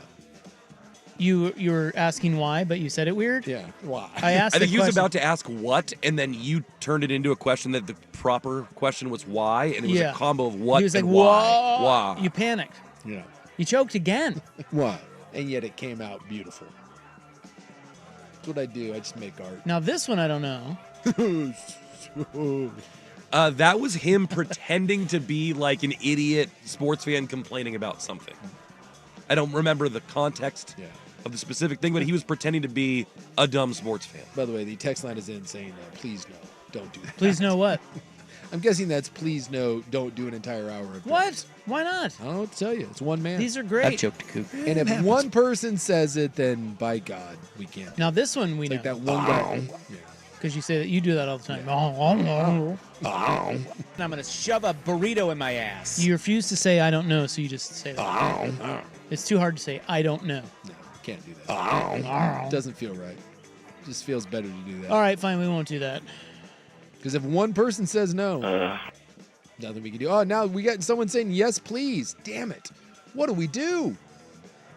My father-in-law's penis lit up a room wherever he went. I do remember that. What was that about? That was because the we were doing the My Eyes Are Very Important to Me. the Henry Winkler My ad, which eyes is are very important to me. I'm Jason Sakanik. My penis is very, very important. Well, it's just like as if his father-in-law's eyes were important to him. Everyone's eyes are important. Exactly. And that Henry. And that was my point, was like you could literally do that about anything. My feet are very important to me, and I did that with my father. My father-in-law's penis was very important to him. It lit up a room wherever he went.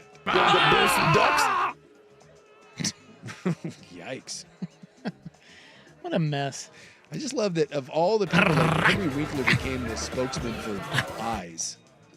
I'm also fascinated, like when eyes, like when there's a campaign for eyes, or like when avocados, like you'll be watching postseason baseball and all of a sudden, Avocados from like Mexico. avocados or pistachios. You're like, what?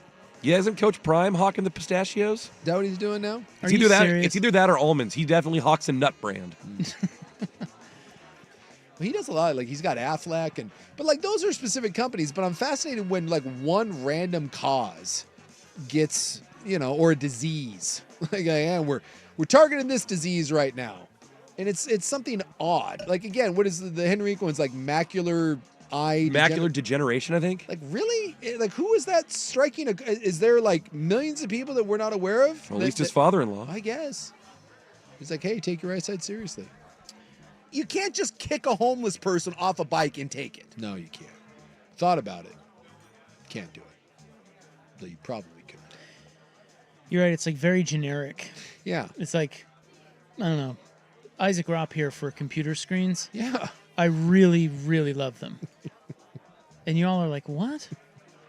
What does he mean? It's so What is he strange. talking about? Yeah. So every now and then I'll be watching something. And like I said, I have a streaming box. So I never know where my feed's coming from. And I get a lot of hockey. And that'll come. Even sometimes when I'm watching Northern football teams, it'll come from a Canadian broadcast. And that's a doozy because I get a lot of weird Canadian ads that are coming my way as well. And I find it fascinating. How do you find a male hooker? Local ads are so much better than national ads. You're like, oh, yeah. What was the in fact, the Oregon-Wisconsin game that I was watching came from Montana. I don't know why, but the affiliate I was getting was from Montana. What are they hawking there? They were running a lot of deals for the holidays on snowmobiles. A lot of great snowmobiles in the greater Bozeman area. And let me tell you, dumbass. now is the time to get it. Now is the time to buy. I raw dogged a dead rabbit today. Yeah, like the white people, black people buy furniture. Yeah. Like you're not getting that on a national spot. The Red House. Yeah. Freaking love that ad. But if you're watching TV out of North Carolina, you're going to get that. I love the local ad. Red House, where black people and white people buy furniture. Also, too, you get a lot of the local sports guy doing commercials, which is also real fun. Like you. Yeah, where you're just like, who the hell is that guy? And then you find out that it's, some local celebrity. Well, yeah, it's like the outside linebacker for the Carolina Panthers is hawking, some chicken company over there. And you're like, oh. And then you feel bad. You're like, I kind of want to try that chicken. You're like, damn it, it's in North Carolina. I could get it to that end zone. Yeah. Well, I've got some rideshare talk here. Been taking some Ubers and Lyfts lately. Have you? Yeah. I don't ever take those home. Those are always, that's a traveling thing for me. Freaking punch it, bitch! I don't take many when I'm at home. Well, we do. And I've been noticing a trend that I think is good. I think they're getting more silent. Oh. Because, you on the app, you can say you want a silent ride. I've never seen that. Really? Seen what? I haven't been using rideshare for a while, but I didn't know there was an option to ask for the driver not to Yeah. talk. Yeah, you can say that. But I never set that. I think that's, I don't really care either way. But I've been noticing that it's getting to be more like the taxi cab of old. Yeah. Where everybody minds their own business. Everybody just shuts up. Do you want that? Do you want that plexiglass shield? Do you want that divider? Because that really is the ultimate shut the hell up. I don't need that. No. No. Because I wonder if there's a market out there where you could buy one of those, and just put it in your car, and it lets the guy, hey, just so you know, we're not doing this. Yeah, that's true. Maybe a sign that just don't talk. Shut up. Well, could you put a sign on the back of the seat that just says "Don't talk to driver," or would that be considered rude?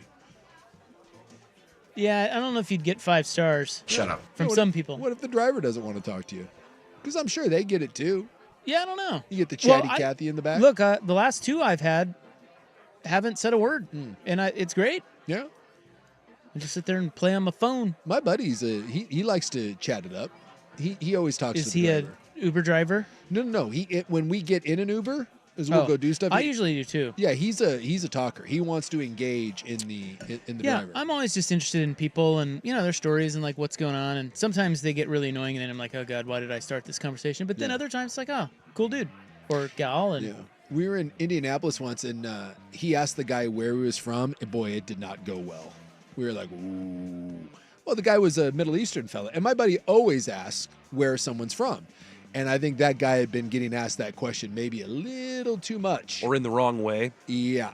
And he was not having any of it. Mm. And we were like, whoa, hey. Whoa. I had to step in and be like, let's cool things out a little bit. I'm like, he asks everyone where they're from. He's like, I'm just interested where people come from. Yeah, that guy had enough. He did not like did not like that line of questioning. Peeps are saying just start pretending like you're typing on your phone.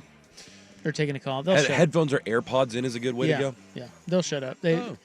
So I think they take their cues from you. But I mean, as a rider, I just feel like it's gotten a lot, just gotten a lot quieter out there in rideshare land, and I'm okay with it. I'm trying to think. I don't think people want to be talking to other people these days. No, everyone's kind of going to their proverbial corners right now.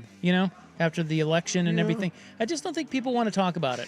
I will say, I got a ride, or anything for that matter. I took an Uber ride to pick up my car because I when I got the car, I had to get a ride out there, and the dealer got me an Uber ride from my house to the dealership to pick it up, and which is very nice of them. And I will say that guy talked to me the entire time because he saw where I was going, and he was a whole conversation. Yeah, he didn't. Are you okay with that? Or were you like, I would prefer it to be quiet, but I will always engage. I always leave it to the driver. If the driver engages a conversation with me, I will never be rude. And if he wants to talk, I have no problem talking. But it will never be me that engages in the conversation. Yeah, I let him run with it. The standard procedure, as it says here on the text line, is that if the rider doesn't talk, neither does the driver. I find that to be completely off. I've had drivers spark up conversations with me it's changing all the time. I think it's changing. I really do. Well, like we take a lot of them like when I'm like in Mexico or traveling, but a lot of times they don't because there's the language barrier. So we don't, you just don't get a lot of that. I would say though the majority of Ubers and Lyfts that I've taken in the United States, I would say there usually ends up being some form of chit chat. Not anymore. Maybe I need to get out there and mix it up more with the Uber drivers. Get a Lyft tonight. See what happens.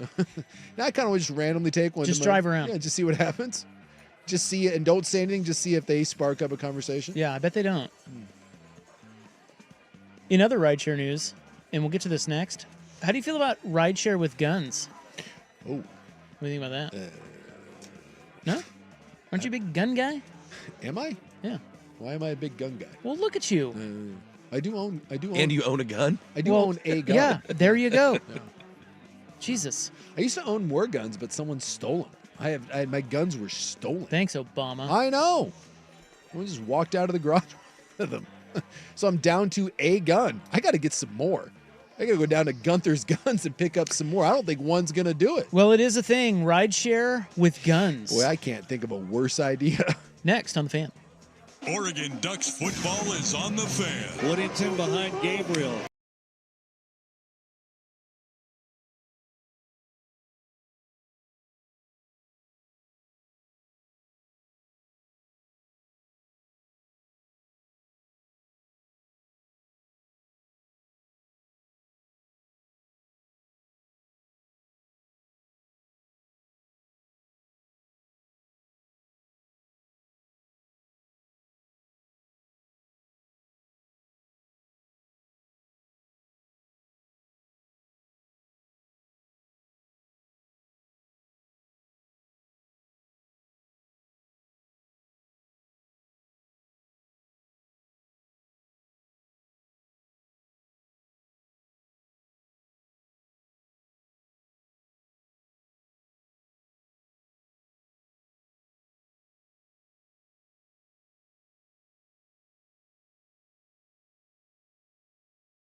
guns in a long gun case. He leaves them on the kitchen table. Yeah, I just leave them out. That way, if I need them, if someone tries to breach my perimeter, that's right. I keep one in the cornflakes. I keep one in the pantry. I keep one under my desk. Dude, I'm ready at all times. Very good fellas of you. I've got a gun pointed at you right now, Rob. You don't even know.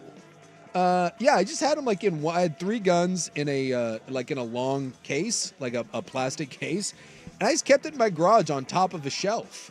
And I remodeled my house over 5 years, and so people were always coming in and out, and someone eventually was coming in and out and probably just saw that case and was like, yoink. And I don't know about you, but I don't look at my guns ever. They just sit. And I have no idea when it happened. And just one day I went out, I had someone that was like, hey, do you want to go shooting? And I hadn't touched one of those things in forever. And I went out to the garage and I was like, it's gone. It's gone. And then you start asking the kids, you're like, hey, kids? And they're like, Dad, no, we didn't climb the 8-foot shelf and go take your guns. And so my son is an idiot. My guess is that one of the workers just eventually went by and was like, well, I got 3 guns now. So like Uber, there is a new app, but it's called Black Wolf. Mm-hmm. Sounds pretty badass. And taking Black Wolf. It's Uber with guns. And of course it's called. Why do gun people have to name everything like you have a tiny penis? Like what is that? What do you mean, like Black Wolf? We're taking Uber with guns. I know. It's like the name of crappy death metal bands. It's got to be Wolf Mother, Black Wolf, Death Arrow, Black Dome, Blood Agent. Well, jeez. This is rideshare with armed drivers. It's coming to 3 Texas cities. Shocker. Dallas, Austin, and Houston. It already has over 300,000 users after starting in Atlanta. And it is also offered in Daytona Beach, Fort Lauderdale, Fort Myers, Jacksonville, Orlando, Tampa, West Palm Beach, and Miami. Why? But also Nashville, Phoenix, and Scottsdale. I don't understand. Why, if I'm Ubering somewhere, do I want a gun in the car? I'm confused. The inspiration What to was it create called? Wolf, what? Wolf Arrow? Black Wolf. Black Wolf. The inspiration to create Black Wolf stemmed from an encounter King Brown had with a female client. Apparently, he's worked as a security contractor and private investigator. But the female claimed that she suffered from sex trafficking, and he said he then became interested in creating a rideshare dedicated to the safety of its passengers. What? Like Uber and Lyft, Black Wolf takes users to and from their destinations of choice, except with an armed driver if the passenger wishes. Oh my God. So if you're fearful that your Uber and Lyft driver are going to sell you into the sex trade, which I'm sure happens all the time, you call Black Wolf? Because their armed driver wouldn't think of doing anything like that. Oh my God. What kind of presumptions are you making about what your ride is going to be like if you need a gun on your driver? We didn't invent ride sharing. We just made it safer. Now, isn't it less safe that your driver has the ability to shoot you? That was my first thought. My first thought is, I don't know how that's safer. But he says that Black Wolf identified a significant increase in human trafficking and recognized the urgent need that they needed to expand. Are we seriously saying that there's an urgent need to protect people from being sex trafficked in Uber rides? Yes. Is it possible that he's looking at it the other way, like, hey, if you need help, call us? You know what I'm saying? Like, I'm being sex trafficked. Then why set up a rideshare company? Like, if you need help, then call us. Like, what? You just need security then? Well, but you can't really. Like, so if you're being trafficked, you call Black Wolf disguised as an Uber, and now you can get away from a secret backup option for your trafficking. You can get away from your perps with the armed driver. I hate to Thank tell God you for this. Black Wolf. I don't think when you're being trafficked, you have the ability to call Uber. I don't think that's the way that works. Yeah, it's probably true. You probably could just call the police. Do all drivers have guns? The answer is no. They offer 2 service levels, and only one, which is called Black Wolf Armed, features armed drivers. But Black Wolf Premium offers transportation in premium sedans and SUVs with high-end finishes for a refined journey. So it's basically like when when you see the cavalcade of little motorcades of black unmarked SUVs. Yeah. It's like that. Yeah. You can ride like a cool person. Or a famous person. I guess I shouldn't be surprised, but I'm a little surprised. And they will also add Black Wolf Comfort soon, which will operate more like traditional ride shares in everyday vehicles. The best part is when you go to their website, it's as seen on Fox Business, Newsmax, and Fox News Channel, and News Nation, and the New York Post. Yeah. Okay. So they want military or law enforcement, or in some cases security experience. You have to have that. Yeah. And you have to have a gun. Yeah. Because they don't supply you with the gun. No. As someone points out, it sounds like an unlicensed private security guard. That's right. And you're already getting into a car with a stranger, and now you want to introduce a gun into the mix. That's right. And you must have a driver with a vehicle that is from 2018 or later. So you can't have an old car. No, they kind of want it to be. I feel like they're just. This is a luxury thing. They're trying to kind of go. Make it cool. It feels like high-end security for not maybe fully high-end people. But it's not security. Because it says right on the website. Well, it's the mental security of having a gun in the car. One of the questions is, do you provide security or bodyguard service? And it says, not yet. So no, that doesn't work. So if you are... So you're going to take a Black Wolf? Yeah. I'm gonna Is look it I'm gonna available in Portland? No, but I'm gonna look and see if I can get the I app. just love the idea of, are you getting a ride to the airport or home from the bar and feel that you need your driver to have a Glock in his lap? Then call Black Wolf. Yeah, there's Black Wolf right there on the App Store. Right there. Now, how much more expensive Hell is yeah. Black Wolf armed than your regular luxury Uber? Because, dude, those Ubers, the Uber luxuries are spendy. They'll get you. What does it cost me to have someone, and then can I pick what kind of gun? Is it like, I don't want a concealed gun. If I want a Black Wolf driver, I want that guy to have a hand cannon. I want that dude to have the guns from Face Off.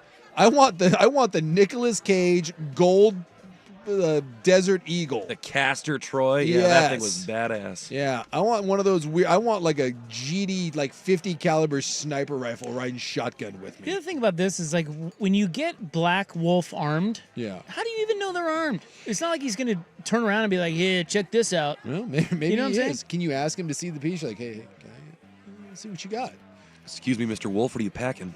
Or is he like driving with one hand on the wheel and one hand with his gun, like waving it around? I will say that on their website, all of the photos are pretty women in the back of the cars. Yeah. I think this is one of those. He's trying to get laid. Yeah. Are you hot, and are you afraid that because you're hot and rich, someone's going to rape you? If so, not in ours, because our drivers have guns. Wait. What? So I get okay. So I mildly understand one part of the concept where it's like, okay, women out and about. It's scary out there. You know, you got to worry about things you and I don't have to worry about. Absolutely. I get that. Hey, you're saying that I can't be sex trafficked? Is that what you're saying? But how I'm not sex trafficked worthy? I don't like that. How is a Uber driver with a gun going to protect you? Because I feel like short of having a perp that is an Uber driver, the safest place is the Uber. Probably. Right? Like if you're out and about. Yeah. And again, I get it. It's happened where Uber and Lyft has had some drivers that have hurt some passengers. Yeah. That's no good. No. But short of that, one, if those guys now carry a gun, that's even worse. Seems like they would be more dangerous. But if your driver is not a perp, what are they protecting you from? It's a good question. I think. Well, you're signing up with them and not potentially other perp drivers. Yeah, I think. But then you wouldn't need the protection. You just need an alternate service. Well, so you really don't need an armed driver. You just need or you need a driver that's not a rapist. Yeah, you need a driver that's not. Yes. Yeah. So the armed part doesn't add anything. Or are they saying like these girls are gonna be diving into the Uber because they're running away from all these perps that are chasing them on foot, and the guy has to get out and shoot them? I would like to know what they are supposing. Like, what do they think is actually the big threat here? I do like this. So will the Black Wolf driver shoot someone for me? I like where this is going. if I hired the Black Wolf driver, the Uber, and then as I was getting in, I just was like, Sook sees a murder opportunity. yeah, and I'm like, hey, that guy right there. Will the Black Wolf driver then protect me by shooting that person? I find this is very strange. And the idea that their whole thing is you have to have several years. I love how they say military, police, or security. Have you ever seen what private security companies are like? Oh my God. We had this badass crazy gal that went to my jiu-jitsu gym that decided that she was going to get into private security. We had to ask her to not come back anymore. She literally is insane. And she is now an armed security guard somewhere because I think she underwent like a 4-week course. So you want her driving you? I assure you, you don't want her in charge of anything. But I love that the assumption is because you're a police officer, military, or security guard, that means that you're safer than your normal Uber and Lyft driver. Are you not aware of ex-police, military, and or security guards and some of the crimes that they commit on a daily basis? That's a pretty big assumption to say the guy's ex-police or military, therefore I'm safe. Yeah, the news that's actually would worse. say otherwise. Hey, were you in the military and have really bad PTSD and are now completely unhinged? Would you like to be armed and drive me around? Well, listen, if there's anything I've learned from the last 8 years, it's that if there's one thing that stops a bad guy with a gun, it's a good guy with a gun. But now we're making the assumption that these are That's all good right. guys with guns. And Yeah, I think the person most likely to get shot in all this is the passenger. Yes. Of course it is. And that's why it's a dumb idea. Yeah.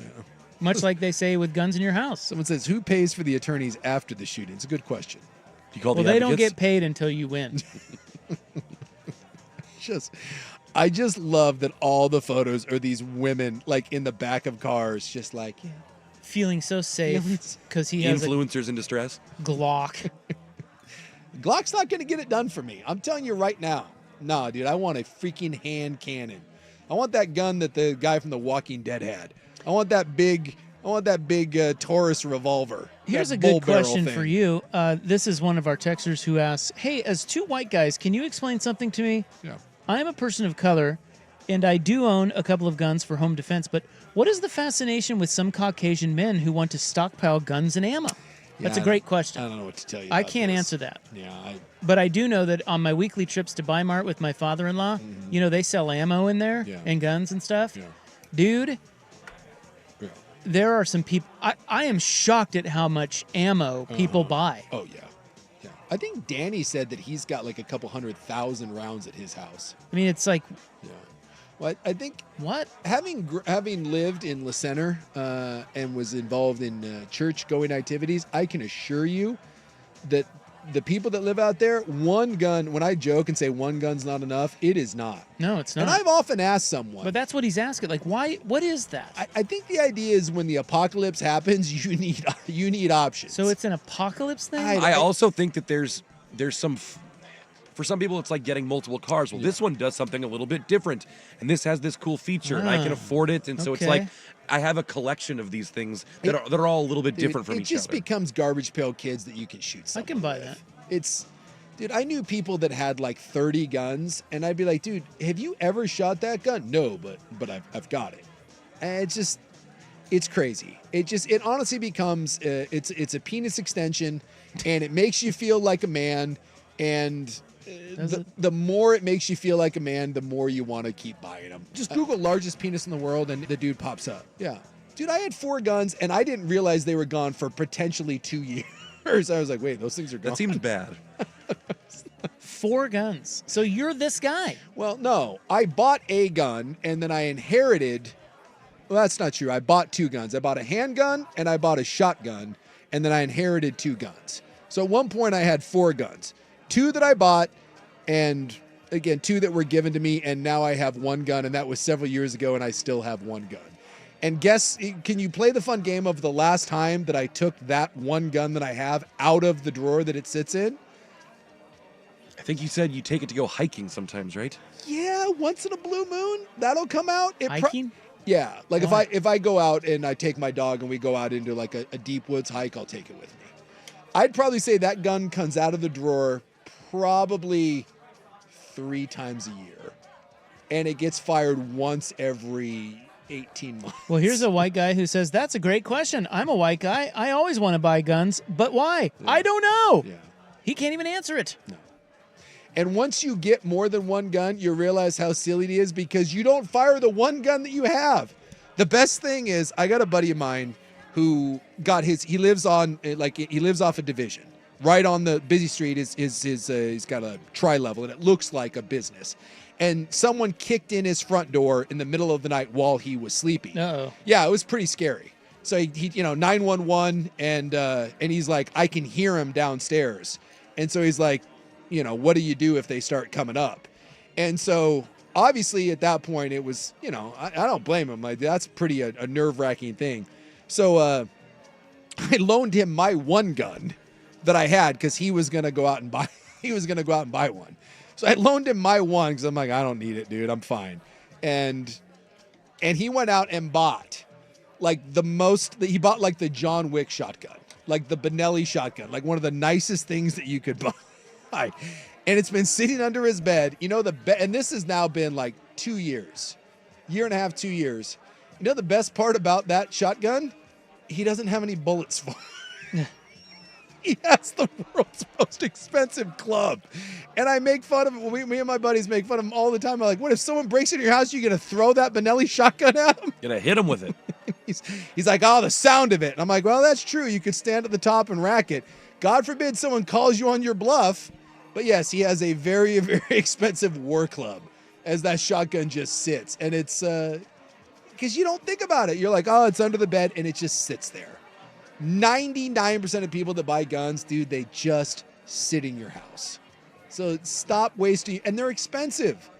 But I know so is the ammo. Yes, people buy them all the time. Yeah, someone will buy an AR-15 and then they realize what a .223 round costs. You're like, oh. Are they like $2 or $3 each? They're really expensive. So I tell people, per bullet. Get a 22 and go practice shooting with that. You can buy that ammo real cheap. Well, not to sound like a dirty hippie, but I think guns are the dumbest things on the planet. And that's saying something. You snowflake. Because we got a lot of dum-dums, but truly absurd.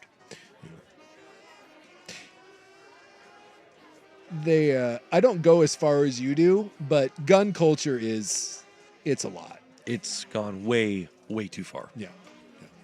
Dude, and I was just absurd. Move to the country sometime, man, and get involved in a religion because there's two things that country folks love. It's guns and Jesus, which I never quite got that connection, but they love it. All right, well, I carry a Bible in a 45. Guess who got beat up again? Oh, I don't know. Jay Leno. Yeah, I saw it. He was wearing an eye patch. Yeah, because he got beat up again by the mob. Because he owes them money. You get hit with a shotgun with no bullets in it. He fell down a hill at a Hampton Inn, which is more believable. That's that Brian Greasy story. I tripped on my dog. No, you didn't. That's next. Here's Buck. Now, from the Fan Sports Desk, a Sports Center update on 1080 The Fan. Ryan Buckley with this Sports Center update. First on the Fan, the Blazers back in action today after a couple days off. They are currently locked in a tight one with the Oklahoma City Thunder, 64-62 in favor of OKC. About 3 minutes to play in the third quarter in Oklahoma. We've got Jeremy Grant with 14 points on the night. He's eclipsed 9,000 points for his career this game. Meanwhile, on the Oklahoma City side of things, Jalen Williams leading the way for them with 19 points. Significant injury news in college football today as Ohio State Buckeyes starting center Seth McLaughlin has been ruled out for the rest of the season after suffering an Achilles injury in practice this week. The number 2 Buckeyes host number 9 Indiana on Saturday. In the NFL, former Duck Bo Nix earns AFC Offensive Player of the Week honors after his 300-yard, 4-touchdown performance against Atlanta. Meanwhile, on the college gridiron, Oregon tight end Terrence Ferguson has accepted an invite to the Senior Bowl, joining teammate Tez Johnson in the postseason exhibition. Defensive stars Jordan Birch and Jeffrey Bossa have also received invites. More sports scores and stories in 30 minutes. I'm Ryan Buckley, the 1080 The Fan Sports Desk. Listen live or on demand on the Odyssey app, the Fan's desktop player, or tell your smart speaker to play 1080 The Fan. Tired of getting dinged by subscriptions? We won't send you a bill. Portland's sports leader, 1080 The Fan. Knock out your Thanksgiving feast now at Laurelhurst Market Steakhouse and Butcher Shop. Order a Whole Mary's free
have for guns is F off, I like guns.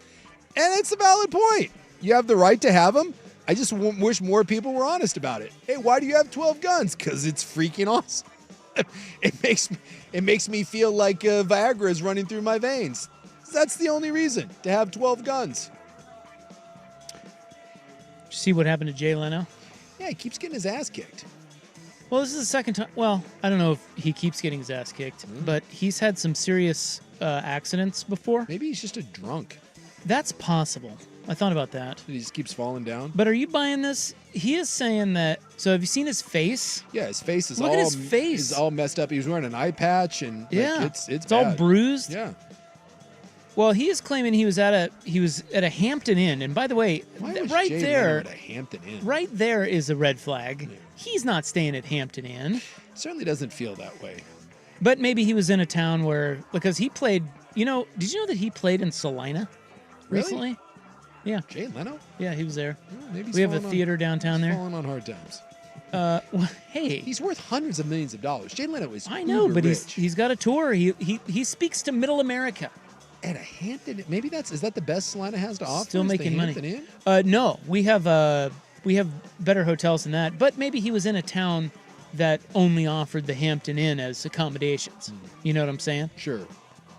Yeah, I can see that. But apparently he says it rather than walk down and around, it was like 1.5 miles to a restaurant to get something to eat. He went straight down a hill because because the road was winding. He could just save time. So he went down this hill, and apparently he fell down it, and six stories or something, and yeah, tumbled down and beat up his face. That's what he's saying. Do we think that's true? No, it's 100% not true. And then the other one was he got set on fire. Remember that? Yeah, I do remember that. Was it fire? I think it was like I think he was working on a car, or he said he was, and an it was explosion. Steam. I think. Was it? I think it was really hot steam, but his face got all burned. So now he has an eye patch. Yeah, but see, broken wrist. So Jay Leno's worth $500 million. He's worth $500 million. So you telling me that Jay Leno is walking to go get something to eat after staying at a Hampton Inn? Yes, that's what he says. Okay, first off, no, and second, like I'm looking here at the hill, like supposedly where he fell. Yeah, they have it on Inside Edition. There is zero chance, and I mean zero, that he tried to walk down that hill. No way, dude. That is not. There's not a path. I mean, dude, that is. I'll show you this. You're telling me that Jay Leno decided that he was going to descend from that? Yeah. No. That's what he says. No, dude, that's like a 70% incline. So what happened? What's he covering up? He got his ass kicked. By who? He's in some sort of gay beat-up club. He's like in an underground homosexual fight club. Homosexual fight club? That's what's happening. How do you It's way even know better that? as a gay beat-up club. Yeah. Right. That's what he's involved with. What? Yeah. I'm gay. 100%. How do you know about that? You don't want to know. Hey, sometimes I show up. Remember I had that broken nose and a black eye? Are you in a gay beat-up club? Don't worry about it. I ate ass. Jesus. Just say, look, I come in beat up sometimes, I got some experience in getting my face kicked in. There could be something to the drinking thing, though, because what if he was drunk and thought that was a regular hill, and then he just tried, because he's like, and tumbled down it with his drunk ass? I mean, that's are possible. so onto something with the There's booze. a chance there. He's probably just an old pickle He's just finger an old now, alcoholic.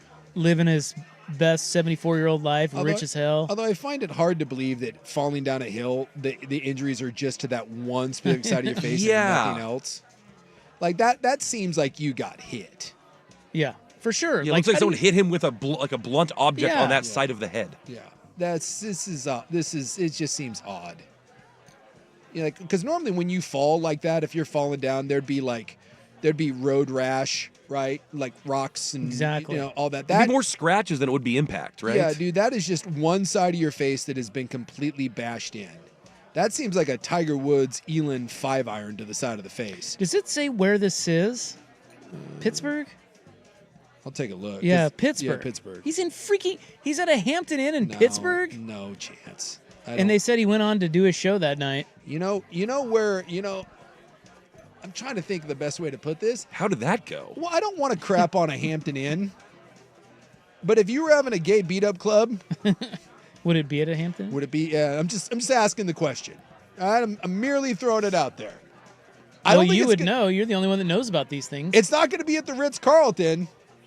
I feel like it may be at a Hampton or maybe like a La Quinta or something. In Pittsburgh, I believe colors. that's La Quinta. Yeah, I feel like is that what it is? La Quinta, not La Quinta? La Quinta? Yeah, there's maybe a Holiday Inn Express. There's something going on here. There's no way. There's no way that dude was just decided to, it was too much to go a mile down the other way. Dude, you couldn't get a shuttle? You couldn't call Black Wolf? Get out of here, Jay Leno. What's going on? Something's up. And there's just no way he's staying at a Hampton Inn. Like, Maybe he's super cheap. Well, Joel Klatt does the Hampton Inn, the Hilton by Hampton or whatever. Like, that's the sponsor of college football. You know who doesn't stay at one of those? Joel Klatt. And Joel Klatt ain't worth $500 million. No way. No way. This is suspicious. If he actually fell down that hill, it had to have been booze related. That's the only thing. Otherwise, there was no hill involved. That hill is nasty. There's no way, even drunk, you'd look at this hill and be like, oh, yeah, just no way. You couldn't even climb up that thing, let alone you're going to descend it? Apparently, Jay Leno doesn't drink, smoke, or gamble. Yeah, then this didn't happen. According to internet. Sounds like Sook's onto something with the gay beat-up club. Yeah. That's the best thing that came from today's show. Gay beat-up club. Jay, call me. We'll have a discussion. Mile. But he's gay. And of course it comes from Sukanik. Of course. Something's going down. I'll tell you that right now. Well, I think we need to point the laser at you, fella. What's going on in your world? You don't worry about it. I come in with scrapes and bruises. You don't need to ask questions. All right, we got to go. We'll wrap it up next on The Fan. The home of dirty.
1080 with Isaac and Sue. Sitting on a cloud of judgment, handing down life lessons to all the sinners. Club 1080 with Isaac and Souk is brought to you by Pub Beer, the official beer of Cheap Fun. Double Sun Power! So I think it's finally all coming together about you.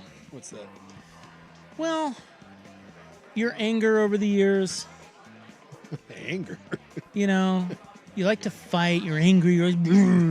Nah, nothing. I had a jelly bean in my dong. You're gay. And so, but your religious background would not allow you to come to grips with that. So you have gay beat-up clubs. I'm gay, I'm gay, I'm gay. Misspoke there. But that's what you call it, a gay beat-up club? Isn't that what you said? That's what Bug called it. No, that's what you called it. That's what You called it a gay beat-up club, which is like new to 99% of us. But for you, it's like right off, it rolls right off the tongue. Like, yeah, you tried to pass the buck over to me. That was not my phrase. So, your phrase. So is it that you go to the gay beat-up club because you're so mad about being gay, and the church always told you that that was not okay, that you want to fight it out? Or is it the opposite? Like, what is it? And then they all make each other feel better by going to buy guns together afterwards. Is that what it is? Yeah, guns. I think so. Guns and gays. They Guns beat and up each gays. other, and then they gay go beat-up club. buy gay guns. I did tell Buck I am missing a significant amount of skin off my foot right now. He says it looks like his foot has been gnawed, which is kind of gross. It is. It's a little gross. I've got like 4 big hunks of skin that are just removed right now from the top of my foot. From the gay beat-up club? I don't know where it came from. Let's just say that I've just I don't want to be going barefoot anywhere right now. A lot of Neosporin in my life. This son of a bitch. Holy cow. Somebody said this is starting to sound like Aaron Hernandez, American Sports Story. Oh, right. Yeah, that was his thing, right? Well, that's what they say. Yeah. You football guys. Me and Aaron Hernandez. It's hard being gay out there. I'll get it in. I ripped his ass, quite frankly. Oh, for heaven's sakes, clean it up. You guys Being are a man of increase? You guys are disgusting. I am a man of increase. I don't need to take these accusations. Locked, cocked, Well, ready there to would be rock. nothing wrong with There that. is nothing All wrong we're with trying to do is figure. See, here you go, being angry again. All we're trying to do is figure you want out. to hang out later tonight? Not anymore. I'm going to meet up with some friends after the show. Want to come on down? There might be some skin there. We're gonna How head does down. Buck have all these drops that apply here? We're going to head down to the Wooden Chicken. That was later Mahomes, tonight. too. There might be some skin there. Maybe the Eagle.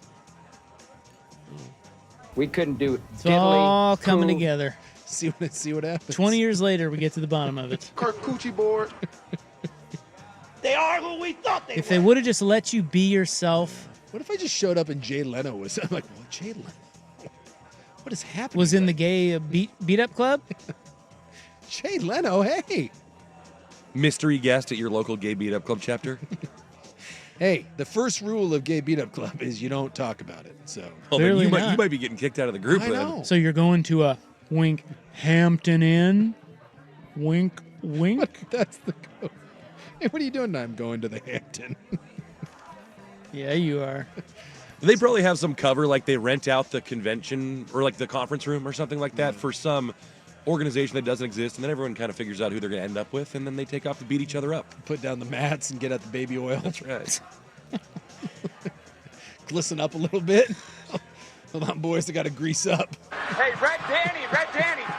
Hey, look, I respect it. Thank you. Do what I can. You get your gay beat up club on. Keeps you in great shape, too. I bet it does.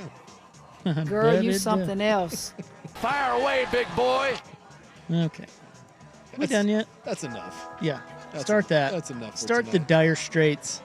Gotta go home. I got things to go do, man. We know. Let's go. Let's wrap this up. Apparently. Finish this thing up. Got to bandage up my foot. For your big fight. Dude, I got to tell you what. If you are going to go to the Hampton Inn, to all the people out there, if you're going to go participate, cut your damn nails. God's sakes. It's a little ridiculous. Good public service. Yes. No. Seems like you might want to have that conversation with them. Keep your nails trimmed. It's just more of a suggestion to everyone out there. Look at the play. Are the Blazers going to win again? 77, 79, 79? I'm looking at it all tied up. Dude, if they beat Oklahoma City, just get ready tomorrow. Dirt Yeah. and Sprague. Well, it won't be Dirt because he hates him. But Sprague. Oh. Dirt hates the Blazers? Yeah, Dirt hates the NBA. He might hate the NBA more than you hate. Not possible. It is pretty tough. That league sucks. It's a battle. All right. Well, everybody have a great night. Enjoy Gay Beat Up Club. I'm not going to that. I'm going to the Hampton Inn. One and the same. No, I hear they got a good buffet. We are back tomorrow, 3 to 7. Thinking it.